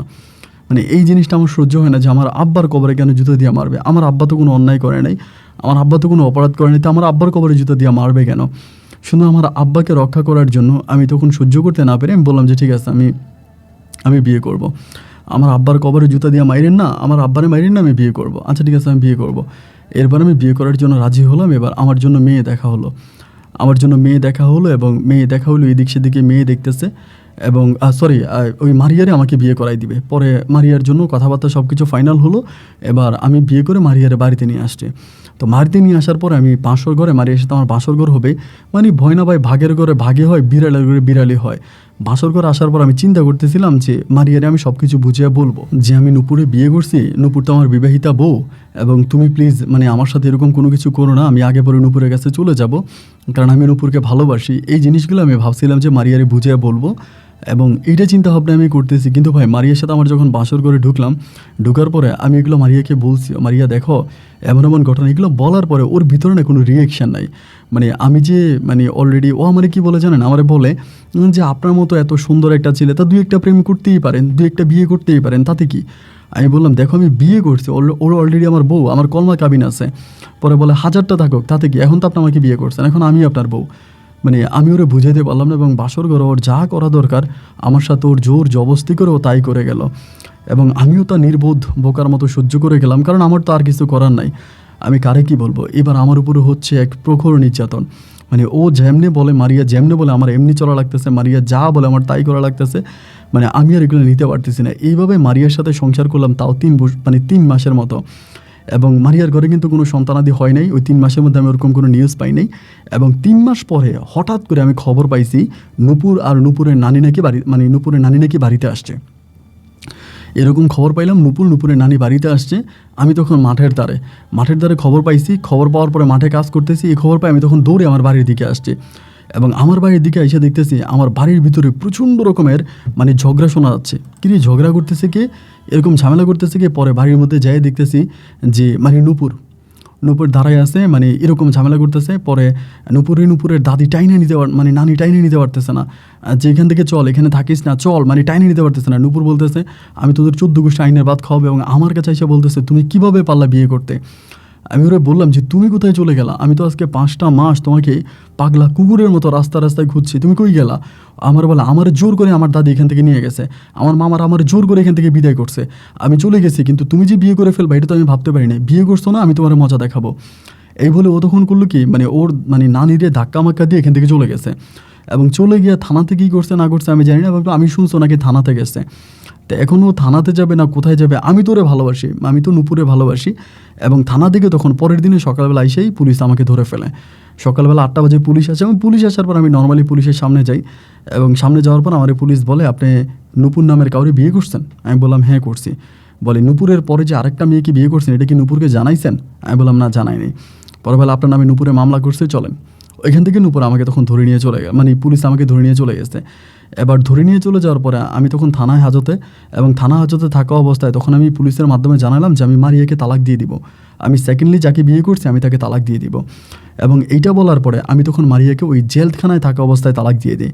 এবং তালাক বাবদ যেই টাকাটা আসে ওই টাকাটা, মানে যে টাকা কাবিন হয় ওই কাবিনের টাকা নূপুরের যে নানি ছিল, নানির কিছু গয়না আছে, উনি এই গয়নাগুলো বিক্রি করে নূপুরকে টাকা দেয়, সেই টাকা নূপুর কোর্টের মাধ্যমে দিয়ে এরপরে মারিয়ার সাথে আমাকে তালাক করাই ফেলায়। মারিয়ার সাথে আমার তখন তালাক হয়ে যায়। তো মারিয়ার যে বাবারা ছিল, মানে মারিয়ার বাবা ছিল, তারপরে মারিয়ার চাচারা ছিল, মানে আমার ওই মামারা ছিল, এরা কিন্তু অনেক ঝামেলা করার জন্য এখানে আসছিল। কিন্তু ওই মুহূর্তে নূপুরের পক্ষে আমাদের এলাকার চেয়ারম্যান, মেম্বার অথবা অনেকগুলো লোক তখন নূপুরের সাপোর্ট নিয়ে নেয়, মানে নূপুরের সাপোর্ট নেয়। এবং নূপুরের সাপোর্ট নেওয়ার কারণে ওর মানে মামারা আর কোনো কিছু করতে পারে না, মানে আমার মামারা আর কিছু করতে পারে না। যাই হোক, পরে নূপুর নিজেই মামলা উঠে আমাকে তখন আমার বাড়ি থেকে নিয়ে আসে, মানে জেল থেকে আমাকে নিয়ে আসে। এবং জেল থেকে নিয়ে আসার পরে আমাকে তখন নূপুর ডিরেক্টলি ওর মামার বাড়িতে নিয়ে আসে, মানে যে বাড়িতে ও থাকতো আমি তখন ওই বাড়িতে চলে গেছি। নূপুরের নানির সাথে থাকতেছি, ওই বাড়িতে খাইতেছি, ঘুরতেছি, ফিরতেছি।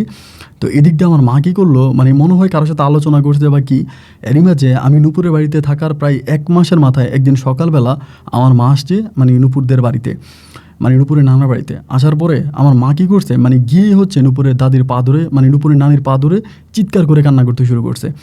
নূপুরের নানি বলতেছে যে আপনি আমার পা ধরে কাঁদতেছেন কেন, কী হয়েছে? বলে আপনি আমার ছেলেরে ফিরিয়ে দেন, আপনি আমার মানিকরে ফিরিয়ে দেন, মানে আমার প্রতি তার কী দরদ, কী ভালোবাসা। কান্না করতেছে যে আপনি আমার ছেলেরে ফিরিয়ে দেন, আমার ছেলের আমি নিয়ে যাব। পরে নূপুরের নানি বলতেছে আপনার ছেলে তো বিয়ে করছে, এখন বিয়ে যেহেতু করছে আপনাকে তো আপনার বৌমারে শো নিয়ে যেতে হবে, তাই না? আপনি তো শুধু আপনার ছেলে নিতে পারবেন না। পরে বলে হ্যাঁ আমি আমার বউ নিয়ে বাড়িতে যাবো, আমি আমার বউ নিয়ে আমার ছেলে নিয়ে যাবো, আপনি আমার বউ আর আমার ছেলেরে দিয়ে দেন, এরকমভাবে বলতেছে। পরে নূপুরের নানি বলতেছে যে ঠিক আছে আমি নূপুরের মামাদের সাথে কথা বলি, আপনি বিকেলবেলা আসেন না। উনি আসে না। এবার নূপুরের মামারা তখন দুপুরে আসছে মাঠ থেকে, আসার পরে এবার আমার মা এদেরকে বলতেছে যে আমি যা অন্যায় করছি, যা অপরাধ করছি, আমার কাছে আমারে আপনারা মাফ করে দেন, আমারে আপনারা ক্ষমা করে দেন, আমি আমার ছেলে আর আমার ছেলের বউ নিয়ে আমি বাড়িতে যাব, আমাকে আমার ছেলের বউ নিয়ে বাড়িতে যাইতে দেন, এবং বাকি সব অপরাধের জন্য আমি আপনাদের কাছে করজোড়ে ক্ষমা চাই, আমাকে ক্ষমা করে দেন, আমার ছেলেকে আর আমার ছেলের বউকে আমার সাথে দিয়ে দেন, মেহেরবানি করে আমি তাদেরকে নিয়ে বাড়িতে যাব। তারপরে নূপুরের মামা তো অবাক হয়ে গেল যে কী ব্যাপার, আমার আম্মা এরকমটা কেন করতেছে। মানে পরে বলতেছে আচ্ছা ঠিক আছে, আপনি যদি নিতে চান তাহলে এভাবে তো নিতে পারবেন না, আমরা অনুষ্ঠান করে দিব, আর এই বিয়ের অনুষ্ঠানে যত টাকা খরচ হবে সব টাকা আমরাই দিব, আমরাই টাকা খরচ করে অনুষ্ঠান করে তারপরে আমরা এই নূপুর আর আপনার এই মিরাজরে আমরা বাড়িতে পাঠাবো। আমার সৎমা তখন বলতেছে না না না, আমার ছেলের বিয়ে আমি করাই নিয়ে যাবো, আপনারা কেন টাকা খরচ করবেন, আপনাদের কোনো টাকা পয়সা খরচ করা লাগবে না, আপনারা কোনো টাকা পয়সা খরচ করবেন না, আমি আমার ছেলের বিয়ে করে ছেলের বউ নিয়ে আমি বাড়িতে যাব, আপনাদের টাকা খরচ করতে হবে না। এর পরের দিন আমার মা তখন বাজার থেকে গরু কিনে আনে, মুরগি কিনে আনে, এরপরে এটা ওইটা করে 2 দিনের মাথায় আমার মা তখন বিশাল এক অনুষ্ঠান করে, অনেক বড় অনুষ্ঠান করে। এবং অনুষ্ঠান করে তখন এই নূপুরকে তখন বউ বানিয়ে আমাকে তখন মা তখন নিয়ে যায় আমাদের বাসায়, মানে আমাদের বাড়িতে নিলে পরে আমার মায়ের যে 2টা মেয়ে ছিল মাহমুদা আর মাহফুজা, এই মাহমুদা আর মাহফুজা ভাই আমার মায়ের থেকেও আরও ডেয়ারিং, মানে ওরা 2টা, মানে আমি ওদেরকে ছোটোবেলায় এত আদর করছি, আমি নিজে ওদেরকে কোলে পিঠে করে মানুষ করছি, এরা আমার কলিজার টুকরা ছিল আমার এই 2 বোন। ভাই বিশ্বাস করেন এই দুই বোন আমার সাথে কথা বলে না, আমি যত ওদের সামনে যাই আমার সাথে কথা বলে না, আমার দিকে মানে অন্যভাবে তাকায়, মানে কী যে একটা অবস্থা আমি না বলে বোঝাতে পারবো না, মানে অন্যরকম একটা অবস্থা। কোনো একটা কথা বলতে মানে কোনো একটা কথা বলতে গেলে আমাকে মূল্যায়ন করে না। মানে আমার এই ছোটো দুই বোন, এবং দুই বোনই হচ্ছে খুব ডেয়ারিং, মানে ডেয়ারিং বলতে ফুল ডেয়ারিং। পরে আমি ওইখানে আসি, তো এইখানে আমি পড়ে আসি। তাই এখানে পড়ে থাকা অবস্থায় মানে আমার ওই সৎ মা আমার নূপুরের সাথে ভাই কী ধরনের ব্যবহার করে আমি আপনাকে বলে বোঝাতে পারবো না। আমার সৎ মা মানে কিচ্ছু বোঝে না নূপুরে ছাড়া। এই নূপুর না খাইলে খাইবো না, এবং কোনোভাবে যদি আমার সৎ বোনেরা নূপুরের সাথে একটু খারাপ ব্যবহার করছে বা একটু ঝগড়া করছে বা একটু জোরে কথা বলছে, উচ্চস্বরে কথা বলছে, আমার সৎ ভাই বোনদেরকে আমার মা মারার জন্য আসে, লাঠি নিয়ে আসে, আইসা পিটায়, বলে যে মিরাজের বউ, আমাদের সম্মান, ওর সাথে খারাপ ব্যবহার করা যাবে না, ওর সাথে দুর্ব্যবহার করা যাবে না, ও যেভাবে থাকতে চোখে এভাবেই রাখতে হবে, এটা ঘরের বউর সাথে খারাপ ব্যবহার করা যায় না। মানে আমার বোনদের গায়ে হাত তুলে আমার বোনদেরকে মারে, এবং মাইরে আমার আম্মা আমার বোনদেরকে এগুলো বুঝায়। মানে আমি তখন খুব অবাক হয়ে গেলাম যে ভাই ভূতের মুখে রাম রাম, এটা শুনতেই তো সত্যি বড় মানে অবাক লাগে যে যেই সৎমা আমার এই পরিবারে থাকতে দিত না, আমাকে খাইতে দিত না, প্রতিনিয়ত আমার গায়ে হাত তুলতো, আমার সাথে দুর্ব্যবহার করতো, খারাপ ব্যবহার করতো, এখন আমার এই সৎমা কিনা আমার প্রতি তার এত ভালোবাসা, মানে এত ভালোবাসা যে বলে বোঝানো যাবে না। আমি তখন চিন্তা করতেছি এত ভালোবাসা কেন, মানে আমি না বুঝতে পারি না। এরপর আমার আম্মা করে কি, ধরেন সকালবেলা উঠা মানে নূপুরে কোনো রান্নাবান্না করতে দেয় না, এই নূপুর কোনো কাজ করতে পারবে না, নূপুর আমাদের ঘরের বউ, নূপুর বউয়ের মতো থাকবে। এই নূপুরের যা লাগে, নূপুরের যে কাপড় চোপড়গুলো, ওর যে জামা কাপড় পরতো, ওই জামা কাপড়গুলো পর্যন্ত আমার আম্মা ধুয়ে দিত। আমার আম্মা এই জামা কাপড়গুলো নিয়ে মানে যাইতো না, জামা কাপড় ধুয়ে দিত, এবং নূপুর তুমি কী খাইবা, মানে ও যেটা খাইতে বলে আমার মা কী করে ওইটা ম্যানেজ করে নিয়ে আসে। তা এরকম করে সময়গুলো কাটতেছে, এবং কাটতে কাটতে একটা বিষয় আমি খেয়াল করে দেখতাম, মাঝে মাঝে আমার মা কী করতো, আপনার ফজরের নামাজের আগে, মানে যখন ফজরের আজানটা দেয় না, ফজর নামাজের আগে আমি যখন অনেক সময় তাহাজ্জুদ পড়ার জন্য ঘুম থেকে উঠতাম, তাহাজ্জুদের নামাজ পড়ার জন্য, ওই মুহূর্তে আমি দেখতাম কি যে আমার সৎমা মানে হাতের মধ্যে অনেকগুলো মানে কী জানি নিয়া, আমাদের বাড়ির পিছনে একটা পুকুর ছিল, অনেক বড় একটা পুকুর, মানে দিঘির মতো আর কি, দিঘিও বলা যায় পুকুরও বলা যায়, তো আমরা এটারে পুকুরে বলি। ওই পুকুরের মধ্যে আমার মা কী জানি ফেলে, মানে ধরেন ফজরের আগে আর মাগরিবের নামাজের আগে, এই দুইটার সময়, ফজরের নামাজের আগ মুহূর্তে এই মানে পুকুরের মধ্যে ফেলে, এটা ফেলে, কী ফেলে, এবং মাগরিবের আগ মুহূর্তে আমি গিয়ে দেখি যে বসে থাকে, মানে ওখানে একটা বড়শি নিয়ে বসে মাছ ধরার জন্য, এবং মাছ ধরার ছলে আমার আম্মা কী জানি দোয়া পড়ে, এবং এরকম বিড়বিড় করে দোয়া পড়ার পরে এই পুকুরের মধ্যে তখন ব্যাগ থেকে কী জানি বের করে ফেলে, এবং ব্যাগের মধ্যে কি আমি জানি না। তো এগুলো কেন করতেছে, কী কারণে করে, আমি কিন্তু এসব বুঝি না। এবং এই ঘটনাগুলো ঘটতে করতে একটা পর্যায়ে নূপুরের যে নানি ছিল, নূপুরের নানি মারা যায়। এবং হঠাৎ করেই মারা যায়, এবং নূপুরের নানি মারা যাওয়াতে নূপুর অনেক ভেঙে পড়ে, কারণ ও তো ওর নানিকে অনেক ভালোবাসে, এবং ওর নানি ছাড়াও কোনো কিছুই বুঝতো না, এবং ওকে ছোটোবেলা থেকে একরকম বড়ই করছে ওর নানি ওর দেহের অক্সিজেন। এবং নানি যখন মারা যায় ও প্রচণ্ড রকমের কান্নাকাটি করে, ও অনেকটা ভেঙে পড়ে, খাওয়া দাওয়া করে না, ঘুমায় না। আমি যদি বলি যে নূপুর খায় না, ঘুমায় না, মানে সারাক্ষণ নানির কবরের কাছে গিয়ে কান্নাকাটি করে। এরকম করতে করতে নূপুর আস্তে আস্তে করে অসুস্থ হয়ে যাচ্ছিল, অনেকটা অসুস্থ হয়ে যায়, মানে অনেক অসুস্থ হয়ে গেছে। এবং তখন পর্যন্ত আমার মা কিন্তু নূপুরের যত্ন করতেছে, নূপুরকে টেক কেয়ার করতেছে, নিজের হাতে লোকমা ধরে খাওয়াই দিতেছে, এবং নিজের হাতে গোসল করাই দিতেছে। নিজের মেয়েদেরকে উনি এতটা ভালোবাসতে আমি দেখি না, নিজের মেয়েদেরকে নিজের হাতে খাওয়াই দেওয়া, নিজের মেয়েরে এত যত্ন করে না, কিন্তু নূপুরকে যেরকম যত্ন শুরু করছে, নূপুরকে ছাড়া আমার মা কিছুই বোঝে না, নূপুর যেখানে আমার মা সেখানে, আমার মা যেখানে নূপুরও সেখানে। এরকম করে কাটতে কাটতে দেখলাম যে আস্তে আস্তে করে নূপুর জানি মানে কেমন রাতের বেলায় একটু উল্টাপাল্টা বকতে থাকে, কি বলে, আমারে ছেড়ে দেন, আমার কাছে কেন আসছেন, আমার কাছে কী চান, এরকম করে কথাবার্তা বলে। তা বলার পরে আমি তখন ওরে জিজ্ঞেস করি যে নূপুর কী হয়েছে, মানে তুমি এরকম করতেছো কেন? বলে আমি না জানি না, রাতের বেলা আমার কাছে মনে হয় মানে কয়েকটা লোক আসে, আমাকে টেনে হেঁচড়ে নিয়ে যেতে চায়। আমি তাদেরকে বললাম আমি যাবো না, বাট তারা আমার জোর করে নিয়ে যায়। তো এবার আমি তখন এই মার কথাটা বললাম যে মা, এমন ঘটনা নূপুর তো এরকম রাতের বেলায় স্বপ্ন দেখে, এবং কেন দেখে? আমার মা তখন বলে, কেন দেখে বাবা, এটা তো বুঝি না। আচ্ছা ঠিক আছে, আমি ওর কবিরাজের কাছে নিয়ে যাব, এবং কবিরাজের কাছে নিলে পরে কবিরাজ বুঝবে যে ওর কী ধরনের সমস্যা। এরপরে মা নিজেই ওর বিভিন্ন কবিরাজের কাছে নিয়ে যাইতো, কিন্তু ওর আসলে তেমন কোনো কাজ হতো না। কবিরাজের কাছে যাইতো, কবিরাজের কাছ থেকে আসতো, বাট কোনো রকমের পরিবর্তন নাই। আমি মারে বলতাম যে মা, তুমি কোন কবিরাজের কাছে ওর নিয়ে যাও, ওর তো কোনো কাজ হয় না। এমন করতে করতে আম্মা বলে, হইব, এত অধৈর্য হইস না, ও ঠিক হয়ে যাবে। এরকম করতে করতে একদিন হঠাৎ করে রাতের বেলায় আপনার তখন হচ্ছে আপনার ওই যে বলে আপনার অমাবস্যা ছিল, অমাবস্যা রাত আমার কাছে মনে হয়। কারণ অমাবস্যা রাত বুঝলাম এই কারণে, আমার শরীরে এমনি একটু বিষ ব্যথা আছে, আমার বিষ ব্যথা আছে শরীরে। বাট ওই দিন দেখলাম সন্ধ্যা থেকে আমার শরীরটা অনেক ব্যথা করতেছে, শরীরের বিভিন্ন জয়েন্টে জয়েন্টে শরীর ব্যথা করতেছে, মনে হয় মানে শরীরটা মানে পাইকে গেছে, শরীর পাকলে যেরকম হয় না, মনে হয় পচা ধরে গেছে, এমন একটা অবস্থা। শরীরের মধ্যে ব্যথা, মানে আমি বিভিন্ন জায়গায় ব্যথা অনুভব করতেছি। পরে আমি ওরে বলতেছি যে আমার তো শরীরটা ব্যথা করে, তুমি আমার শরীরে একটু মেসেজ করে দাও। আমার বেলা আমার শরীরটা ভালো লাগতেছে না। ওর কিন্তু সারাদিন শরীরে মানে গায়ে গায়ে জ্বর ছিল। এবং একটা সময় হলো কি, ও করলো কি, রাতের বেলায় আমারে বলতেছে, রাত্র তখন প্রায় মধ্যরাত্রে আমারে বলতেছে, মানে উঠছে, আমি আর কিছু বলে নাই, উঠতেছে। আমার পাশে শুয়ে আছে, তো শোয়া থেকে যখন উঠছে আমার তখন ঘুমটা ভেঙে গেছে। দেখি কি ও কাপড় নিতে আছে, কাপড় নেয়, সাবান নেয়, এটা নেয় ওইটা নেয়। পরে আমি চিন্তা করলাম, কিরে কাপড় সাবান নিতেছে কেন? আমি বললাম, নূপুর তুমি কাপড় সাবান নিয়ে কই যেতে আসো? পরে আমার বলে, আমি গোসল করবো। আমি বললাম, তুমি কি বলো, এখন এই মধ্যরাতে তুমি গোসল করবা? কেন গোসল করবা?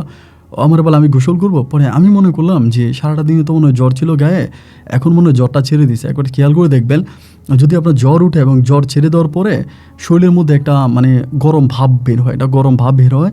তাই আমি ভাবলাম যে মনে হয় শরীরটার মধ্যে গরম ভাব বের হয়েছে, এই জন্য গোসল করবে, মানে এটা আমি মনে করছি। পরে আমি বললাম, আচ্ছা ঠিক আছে তুমি যাও, আমি আসতেছি। মানে আমি সহ তখন তার সাথে গেলাম, মানে টর্চলাইট নিয়ে গেলাম। এবং টর্চলাইট নিয়ে যাওয়ার পরে ও তখন কী করতেছে, মানে এই পুকুরের পাড়ে গেছে, মানে আপনার পাড়ে গেছে যে নামবে। এখন নামার সময় বলতেছে, আর এই পুকুরের মধ্যে অনেক মাছ। ও আবার কিন্তু মাছ ধরতে পছন্দ করতো, মানে নূপুর মানে মাছের অনেক পাগল ছিল, মাছ ধরতো। পরে আমারে বলে, আরে দেখছো কত সুন্দর মাছ আছে, কত বড় বড় মাছ। আমি বললাম যে তুমি মাছ দেখো না, তুমি তাড়াতাড়ি ডুব দিয়ে আসো, আমার ঘুম আসতেছে, আমি গিয়ে ঘুমাবো। পরে আমার বলে, আমি কিন্তু ডুব দিয়া মাছ ধরবো। ও আমারে বলতেছে।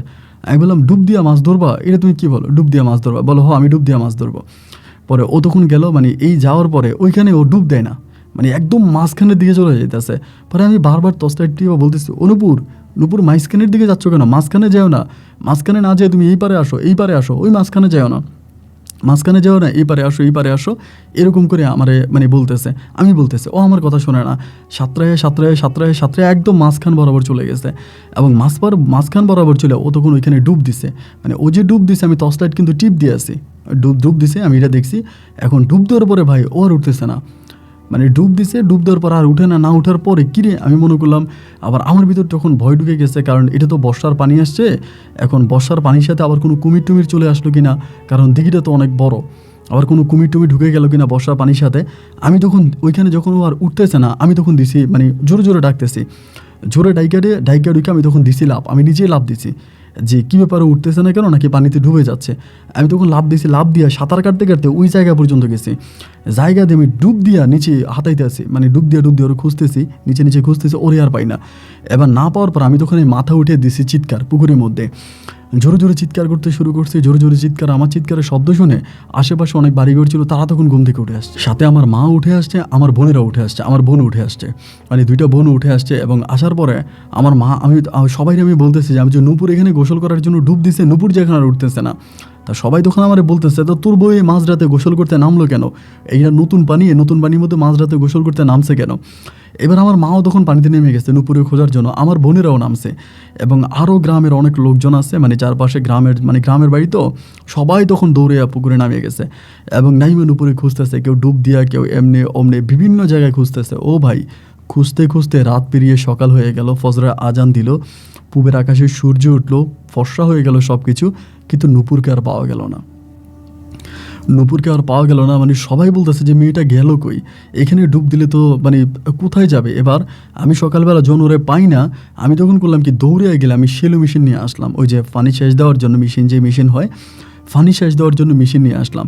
এবার পানি সেচ দেওয়ার জন্য মেশিন লাগাই দিছে, পানি সেচ দিতেছে। আমি তখন 4-5টা মেশিন নিয়ে আসি, আইনা 4-5 দিয়ে মেশিন লাগাই, মধ্যরাতের দিকে মানে রাত্রে 10টা-12টার দিকে পুরা পানি সেচ দিয়ে ফেলি। মানে এটা বড় দিকে ছিল, পানি ছিল। এরপরে মানে 5-6টা মেশিন মোটা একদম বড় মেশিন নিয়ে আসি নোয়াখালী শহর থেকে, এবং ওদেরকে আইনা লাগাই দিই। এরপরে মানে একদিন গেছে, সারাদিন হিচ্ছে। এরপরে শেষ রাতের দিকে পানি শেষ হয়েছে। পানি শেষ হওয়ার পরে মাছ আর মাছে দিঘির মধ্যে, দুনিয়ার মাছ, কিন্তু নূপুর নাই। দিঘির মধ্যে নূপুর নাই, নূপুরের কোনো লাশও পাওয়া গেল না, নূপুরকেও পাওয়া গেল না। আমরা সারাটা রাত তন্ন করে এই কাদার মধ্যে ওরে খুঁজে বেড়াইতে আছে। ভাই, এক মাছ, মানে আমার থেকেও লম্বা বড় মাছগুলো লাফাইতে আছে। আমি কোনো মাছ ধরি না, কিছু না, খালি ওরে খুঁজতেছি। ওরে খুঁজতে খুঁজতে পাগলের মতো হয়ে গেলাম, ওরে আমি আর পাইলাম না। পরে আমার সৎমা আমাকে পুকুর থেকে উঠে আনলো, আমারে বলতেছে তুই এভাবে খুঁজলে তোর বউরে পাবি। আমারে উঠে আনছে, আইনে আমার গোসল করাইলে, আমি পাগলের মতো হয়ে গেলাম। মাও কই গেল, মাও ডুব দিয়ে কই গেল, মাও ডুব দিয়ে কই গেল। অনেকে আমারে বলো নাকি ডুব দিয়ে অন্য খান দিকে উঠে চলে গেছে। মানে অনেকেই বলে যে হয়তো ডুব দিছে, তুই তো আর পুরাটা পুকুর দেখোস নাই, এক পাশ দিয়ে মনে হয় ও উঠে চলে গেছে। তাই আমি বললাম যে এক পাশ দিয়ে উঠাও কোথায় যাবে? পরে বলো অন্য কোথাও সম্পর্ক আছে, অন্য কোথাও লিঙ্ক আছে, এই মনে হয় চলে গেছে। আমার এগুলো বলে, কিন্তু আমি তো নূপুরের সাথে সংসার করেছি, আমি তো জানি। আমি ভুলেও কোনোদিন দেখি নাই যে কোনো ছেলের সাথে চোখ তুলে তাকাইতে। কারোর সাথে প্রেম করা, কাউকে ভালোবাসা তো দূরের কথা, কোনো ছেলের দিকে চোখ উঠে তাকাইতে আমি দেখি নাই। ও সারাটাক্ষণ খালি আমার সাথেই কথা বলতো, আর আমার ছাড়াও কিছুই বুঝতো না। আমি এক কথায় ছিলাম ওর দেহের অক্সিজেন। আর অন্য ছেলেকেও কেমন করে ভালোবাসবে? আমি বলি না, এরকম কোনো কথা হতেই পারে না, নূপুর এই টাইপের মেয়েই না। তারপরে এরকমভাবে আমি খুঁজতেছি, না ভাই পাই না। আমি পুকুর পাড়ে গিয়ে বসে থাকি, হুজুরের কাছে যাই, কবিরাজের কাছে যাই, তান্ত্রিকের কাছে যাই, এবং অনেকবার আমি অনেক তান্ত্রিকের কাছে গেছি, বাট কোনো তান্ত্রিক আসলে সঠিকভাবে বলতে পারতেছে না ওর কী হয়েছে, কেউই বলে না। মানে কিছু কিছু তান্ত্রিক বলে যে ওরা নাকি জিনেরা নিয়ে গেছে, এবং এই পুকুরের নিচে নাকি পরীদের শহর আছে, পরীরা থাকে, জিনেরা থাকে, জিনেরা নিয়ে গেছে, টাকা দিলে আইনা দিবে। মানে আমি অনেক টাকা পয়সা খরচ করতেছি, টাকা দিতেছি, বাট এরপরও নূপুরে আর পাওয়া গেল না। নূপুরের মামারাও অনেক টাকা পয়সা খরচ করতেছে, আর ওরা পাই না। দেখতে দেখতে প্রায় দীর্ঘ 1 বছরের মতো কেটে গেল। 1 বছরের মাঝেও নূপুরকে পাওয়া গেল না। 1 বছর আবার ওই দিঘিতে পানি পড়ে গেল, মানে আবারও পানি পড়ে চারদিকে পানি থই থই করতেছে। একদিন দুপুরবেলা, মানে নূপুর হারিয়ে যাওয়ার 1 বছর পরে দুপুরবেলা আমি গেছি হচ্ছে আমি একটা মানে সবজি ক্ষেত করছিলাম, সবজি ক্ষেতে কাজ করার জন্য। মানে ঘরের মধ্যে বসে থাকতে থাকতে তো দম বন্ধ হয়ে আসে, মানে নিঃশ্বাস বন্ধ হয়ে আসে, কোনো কিছু ভালো লাগে না। তাই ভাবলাম একটা সবজির ক্ষেত করি, এটা করার পরে মোটামুটি কিছু টাকা পাবো, তা সবজি টবজি বিক্রি করে। তা আমি তখন ওই সবজির ক্ষেতটা করি, ওই ক্ষেতের মধ্যে কাজ করতেছি, দেখলাম বাড়ির থেকে চিৎকার শব্দ আসতেছে, মানে জোরে জোরে সবাই চিৎকার করতেছে। পরে আমি দৌড়ে গেছি, বাড়ি থেকে দৌড়ে যেয়ে দেখতেছি আমার যেই মানে সৎ 2টা বোন আছে, বড়টার নাম হচ্ছে মাহমুদা, ছোটোটার নাম হচ্ছে মাহফুজা। আমার ওই সৎ বোন মাহমুদারে ওই পুকুর থেকে আনা হইতেছে, মানে পুকুর থেকে ওরে উঠে আনা হইতেছে। তা কী হয়েছে ওনাকে মারা গেছে, মানে পুকুরে মারা গেছে। তাই পুকুরে কীভাবে মারা গেল? ও তো পুকুরে মারা গেল কীভাবে? বলে এই পুকুরের মধ্যে মারা গেছে, গোসল করতে নামছে, আরও 5-6টা মেয়ে আছে, ওই নাকি মানে ডুব দিছে, মানে গোসল করার জন্য ডুব দিছে, এবং ডুব দিয়া ওইটা নাকি ওইরকম মানে হাত পা ঝাড়াঝাড়ি শুরু করছে। তা সবাই মিলে আনতে ওই জায়গার মধ্যে ও মানে কলমা দিয়ে পড়া শুরু করছে, ওই পানির মধ্যে ও মারা গেছে। পরে উঠে আনার পরে ওর হাতে শিরা বন্ধ। তারপর আমরা ডাক্তার আনছি, ডাক্তার হাত ধরে বলতেছে ও মারা গেছে। এখন কিভাবে মারা গেল? এখন ডাক্তার বলতেছে যে পানিতে গোসল করছে তো, এবং সম্ভবত পানির মধ্যে স্ট্রোক করতে পারে, বা পানিবাহিত অনেক কিছু থাকে, মানে পানির মধ্যে মারা গেছে।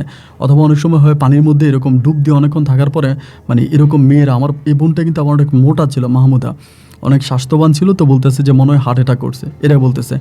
তাই আমার এই বোনটা কিন্তু দেখতে অনেক সুন্দর ছিল, অনেক ভালো ভালো বিয়ের ঘর আসতো, আমার আম্মা বিয়ে দিত না। অনেক ভালো ভালো বিয়ের প্রস্তাবও আসছিল, আমার আম্মা বিয়ে দেয় নাই। এবার আমার এই বোনটা মারা গেল। তো আমার সাথে যেমনই হোক, আমার সাথে খারাপ করুক আর ভালো করুক, আমারই তো বোন, তাই না? আমার সৎ বোন হয়েছে তো কী হয়েছে, আমার আব্বু থেকে তো দুনিয়াতে আসছে। পরে ও মারা গেল, ও মারা যাওয়ার পরে আমি তখন ওরে দাফন কাফন করলাম, এবং ও মারা যাওয়ার পর আমার সৎমা জানি কেমন হয়ে গেছে, মানে কেমন জানি মানে একটু অন্যরকম হয়ে গেছে, মানে কারোর সাথে কোনো কথা বলে না, সারাক্ষণ মেয়েটার কবরে গেছে গিয়ে বসে থাকে, কান্নাকাটি করে।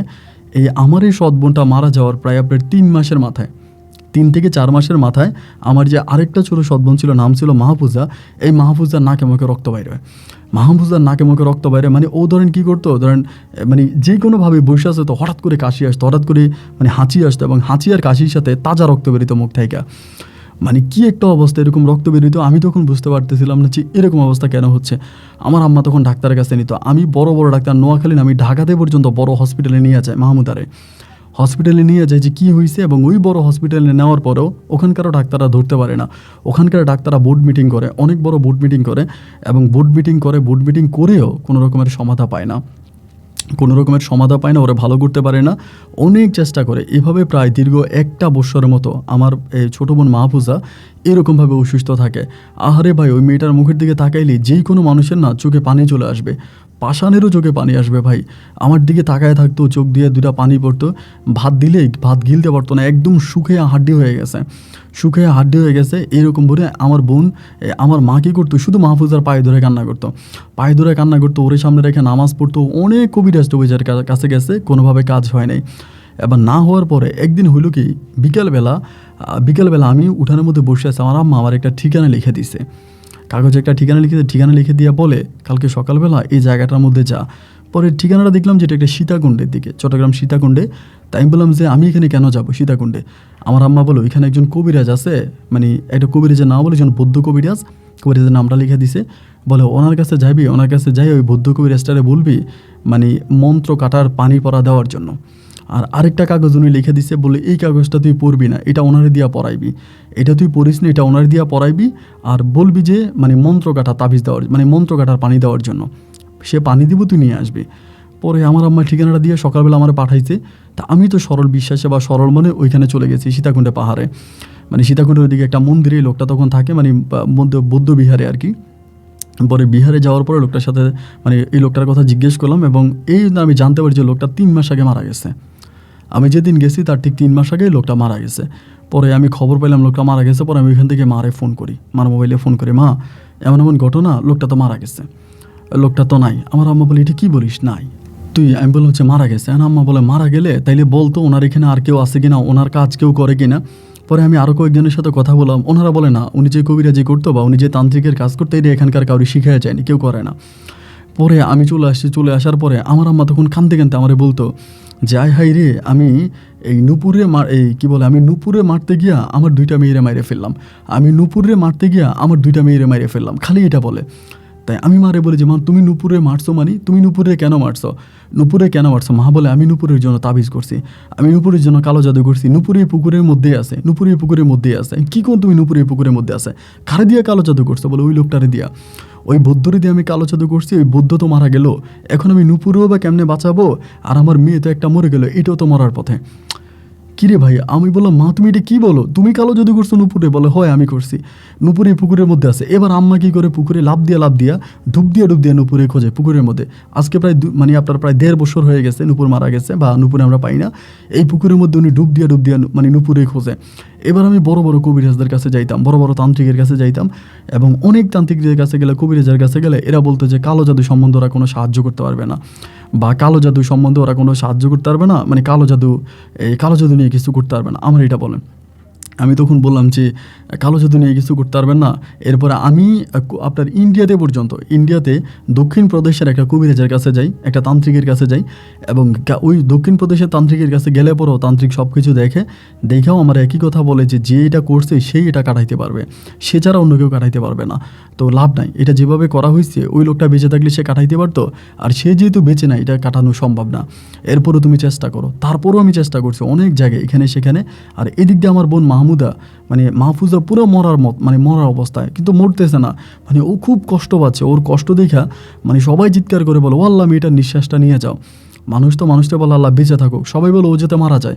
মানে ওর কষ্ট কেউ সহ্য করতে পারতো না ভাই, মানে ও যে পানি গিলতো না, মানে দেখা যাইতো রগগুলো এরকম বেরিয়ে গেছে। আমার জীবনে আমি এরকম মানুষ দেখি নাই, একদম শুকিয়ে ভাই মানে কঙ্কাল হয়ে গেছে। এরপরে আমি আর ওটা পাই না পাওয়ার পরে আমার তখন আমাদের বাড়িতে মানে ওইখানেই আমাদের বাড়িতে একদিন একটা ফকির আসছিল।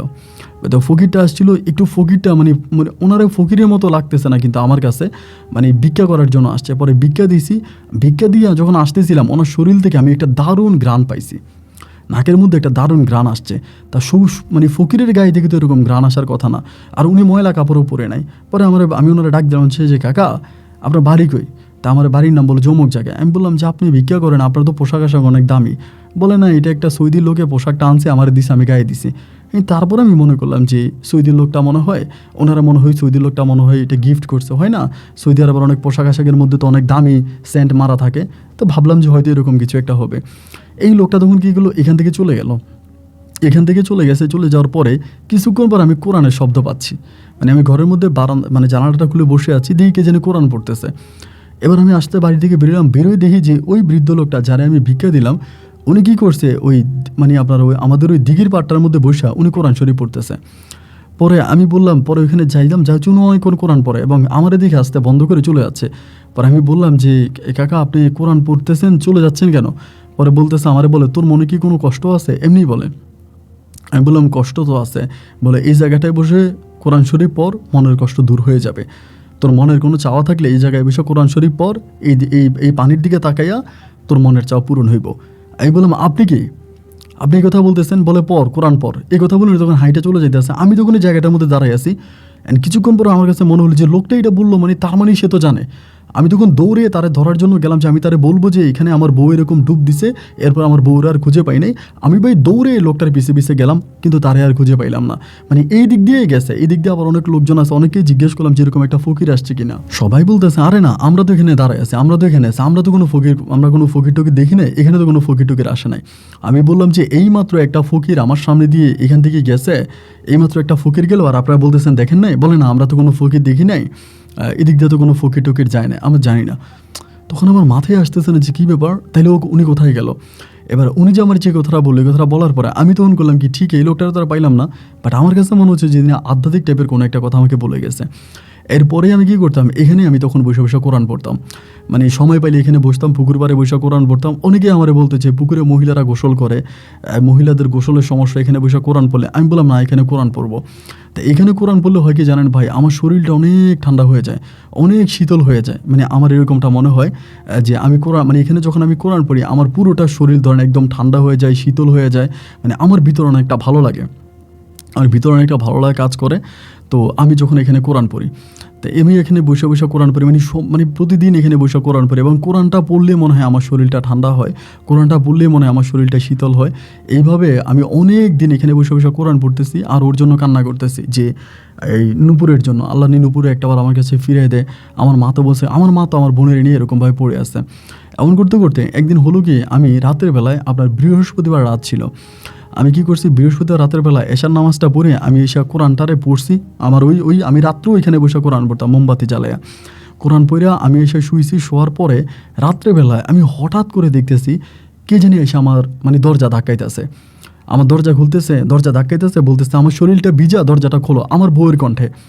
আমি তখন শুয়ে আছি, এবং এটা বলার পরে আমি তখন গিয়েই দরজাটা খুললাম, এবং দরজাটা খোলার পরেই দেখলাম মানে ওর মানে পুরো শরীর ভিজা, মানে বৃষ্টি হয়েছে, কিন্তু তখনও বাইরে বৃষ্টি হইতেছে না। আমি যখন শুয়েছিলাম তখনও বৃষ্টি হয়, এবং ঘরের মধ্যে আসছে মানে ভিজা পানি আসছে, আইসা ভিজা পানি আসছে, আইসা বলতেছে, আমার বলতেছে আমার শরীরটা ভিজে গেছে। আমার বউ মানে নূপুর, আমি ঘুমানোর পরে দেখতেছি, মানে আমার কাছে তো স্বপ্ন মনে হয়, আসছে মানে ভিজা পানি আসছে ঘরের মধ্যে, আইসা বলতেছে যে তুমি এখানে আর কোরআন পড়ো না, আমি আর বাইসা নাই, আমি তোমাকে শাসতে পারবো না, এখানে বসে কোরআন পড়ো না।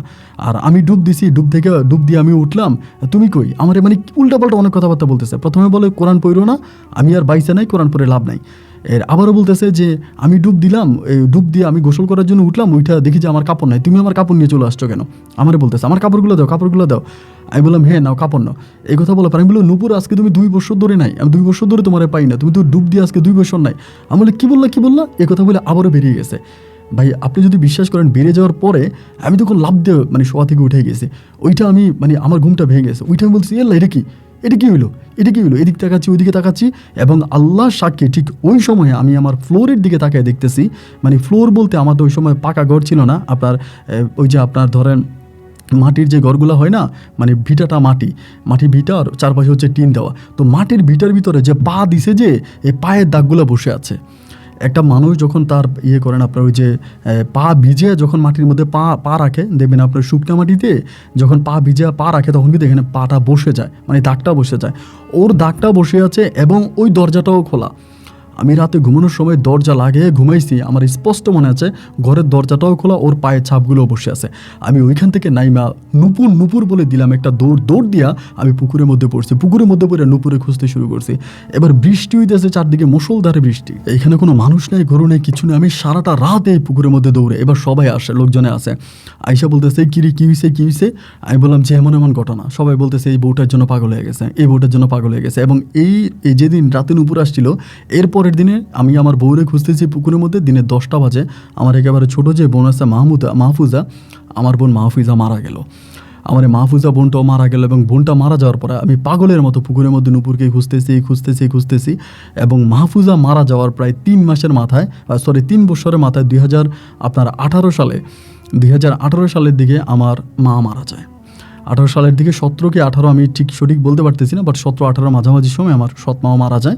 এবং ওই মাহফুজা মারার পরে, মানে মাহমুদা মারার পরে আমার সৎ মা খাওয়া দাওয়া বন্ধ করে দেয়, বেশিরভাগ সময় বসে থাকে, এমন করতে নিয়ে শুকায় একদম উনি মারা যায়। তো উনি মারা যাওয়ার পরে এখনও আমি আপনার এই দিঘির পাড়ে বসে কোরআন তালাওয়াত করে কোরআন পড়ি। আমার দৃঢ় বিশ্বাস যে নূপুর আসবে কোনো একদিন। আমি এই কথাটা সবার কাছে বলি যে নূপুর আসছিল, আমার সাথে দেখা হয়েছে। এরা সবাই বলে তুই পাগল হয়ে গেছিস, বউরি নিয়া তুই তোর বউরি নিয়ে বেশি স্বপ্ন দেখস, তো এই জন্য তুই পাগল হয়ে গেছিস বউ নিয়ে ভাবতে ভাবতে। কিন্তু ভাই আমি যদি বউ নিয়ে ভাববো, তাহলে আমি যে পায়ের ছাপ দেখলাম, এই পায়ের ছাপ তো মিথ্যা না, আমি তো নিজের চোখে দেখলাম ওর পায়ের ছাপগুলো বসে আছে এবং ঘরে আমি দরজা লাগাই ঘুমাইছি, দরজাটা খোলা, ও আসছে। এটা আমি কাউকে বিশ্বাস করতে পারি না। আমার দৃঢ় বিশ্বাস নূপুর এই পানি থেকে একদিন ঠিকই উঠে আসবে এবং আমার সাথেও সংসার করবে। ওই বিশ্বাস বুকে রেখে আমি আল্লাহ তিরিফা কোরআনে এখনও প্রতিদিন নিয়ম করে এই দিঘির পাড়ে পড়ে যাচ্ছি। আর আপনার গল্পগুলো মাঝে মাঝে শুনি, কিছু কিছু গল্প আমার ভালো লাগে এবং আধ্যাত্মিক টাইপের গল্পগুলো আমি বেশি পছন্দ করি, যার জন্য আমার জীবনে এই ঘটে যাওয়া আধ্যাত্মিক ঘটনাটা আপনার সাথে শেয়ার করলাম। যদি পারেন আপনি আমার গল্পটা রেকর্ড করবেন। আর যদি আপনার কাছে এমন কোনো ভালো তান্ত্রিক থেকে থাকে তাহলে আমাকে ঠিকানা দিবেন, এমন কোনো কবিরাজ থাকলে ঠিকানা দিবেন, আমি আমার বউয়ের সন্তানে যাব। আজকে বহু বছর হয়ে গেল আমি নূপুরকে পাই না। আপন ভাই ভালো থাকবেন, আসসালামু আলাইকুম।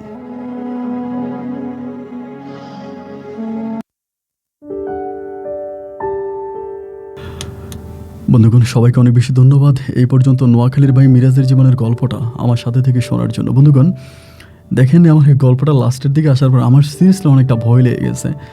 উনি আমার ওর সাথে যখন কথা হয়, লোকটা বলতেছে আমি কোরআন শরীফটা মাথায় নিয়ে বলতে পারবো আমার বউ আসছে, ঘরের দরজা আমি খুলছি, ও ভিতরে ঢুকছে, ওর মানে ও যখন চলে গেছে আমি লাফ দিয়ে শোয়া থেকে উঠে দিকে ওর মানে পায়ের ছাপগুলো পর্যন্ত বসে আছে, ওর পায়ের ছাপগুলো পর্যন্ত বসে আছে। এরপর আমি দৌড়ে গিয়ে পুকুরে পড়লাম। ভীষণ রকমের আধ্যাত্মিক ঘটনা। আসলে আমাদের এই পৃথিবীতে বিচিত্রতায় ঘেরা, মানে হাজারো রকমের ঘটনা এই পৃথিবীতে আছে। এখন হয়তো আমরা অনেক কিছু আমাদের সামনে পড়ে যাদের সাথে ঘটে তারাই বিশ্বাস করে, বাকিদের হয়তো এটা বিশ্বাস করা খুব কষ্টকর। যেমনি করে মিরাজ ভাই তার এলাকার মানুষদেরকে বিশ্বাস করতে পারছে না। শুধুমাত্র একটা কথাই বলবো, এই যে কালো জাদু, ব্ল্যাক ম্যাজিক যেটাকে বলো, আসলে কালো জাদুর প্রতিফল যে কত ভয়ানক হয়। আমরা দেখি যে স্বামী স্ত্রীর কথা শোনে না, তখন স্ত্রী কালো জাদু করে, মা ছেলের কথা শোনে না, তখন মা গিয়ে কালো জাদু করে ছেলেকে ভালো করার জন্য তাবিজ পরায়, কালো জাদু করে। এই জিনিসগুলো আসলে একটা মানুষের জীবনে খুব বড় একটা এফেক্ট নিয়ে আসে। আমি এরকমও দেখেছি যে মানে আমার চোখের সামনে দেখলাম যে মেয়ে রাজি হয় না, পরে তাবিজ প্রমাণ করে মেয়েকে রাজি করে বিয়ে করে আনছে। এবং ঠিকই মেয়েটা কী করলো, তার তাবিজের দখল যখন চলে গেল, এই মেয়েটা পাগল হয়ে ছেলেটারে ছেড়ে চলে গেছে। তো এই জন্য তাবিজ প্রমাণ করে ব্ল্যাক ম্যাজিক করে কোনো কিছু হাসিলে আনা যায় না, যেটা ভালোবাসা দিয়ে আনা যায়। এই জন্য আমি বলবো যে মিরাজ ভাই এখন যেটা করে খুবই ভালো একটা কাজ করে, উনি ওখানে বসে কোরআন পড়ে এবং এতে ওনার সওয়াব হচ্ছে ওনার বউ যদি বেঁচে থাকে তাহলে আমার বিশ্বাস যে ফিরে আসবে, আর যদি মরেও যায় তাহলে তার বউয়ের আত্মায় শান্তি পায় এই কোরআনটা পড়ার কারণে। এইটা ওনার খুব ভালো দিক। এবং যেই মানে ফকির ওনাকে বলে গেল, ওই আধ্যাত্মিক ফকিরের কথা আমি জানি না, হয়তো ওনার গল্পের সেকেন্ড পার্ট আমার জীবন দশায় হয়তো কোনো এক সময় শুনতেও পারি। যদি শুনে থাকে তো আপনাদেরকে আবারও শোনাবো। সবাই ভালো থাকবেন, সুস্থ থাকবেন, এই শুভকামনায় আজকের মতো এখানে বিদায়। ইনশাল্লাহ আপনাদের সাথে আমার দেখা হবে অন্য দিন অন্য কারো বাস্তব জীবনের গল্প নিয়ে। আল্লাহ হাফেজ এন্ড আসসালামু আলাইকুম।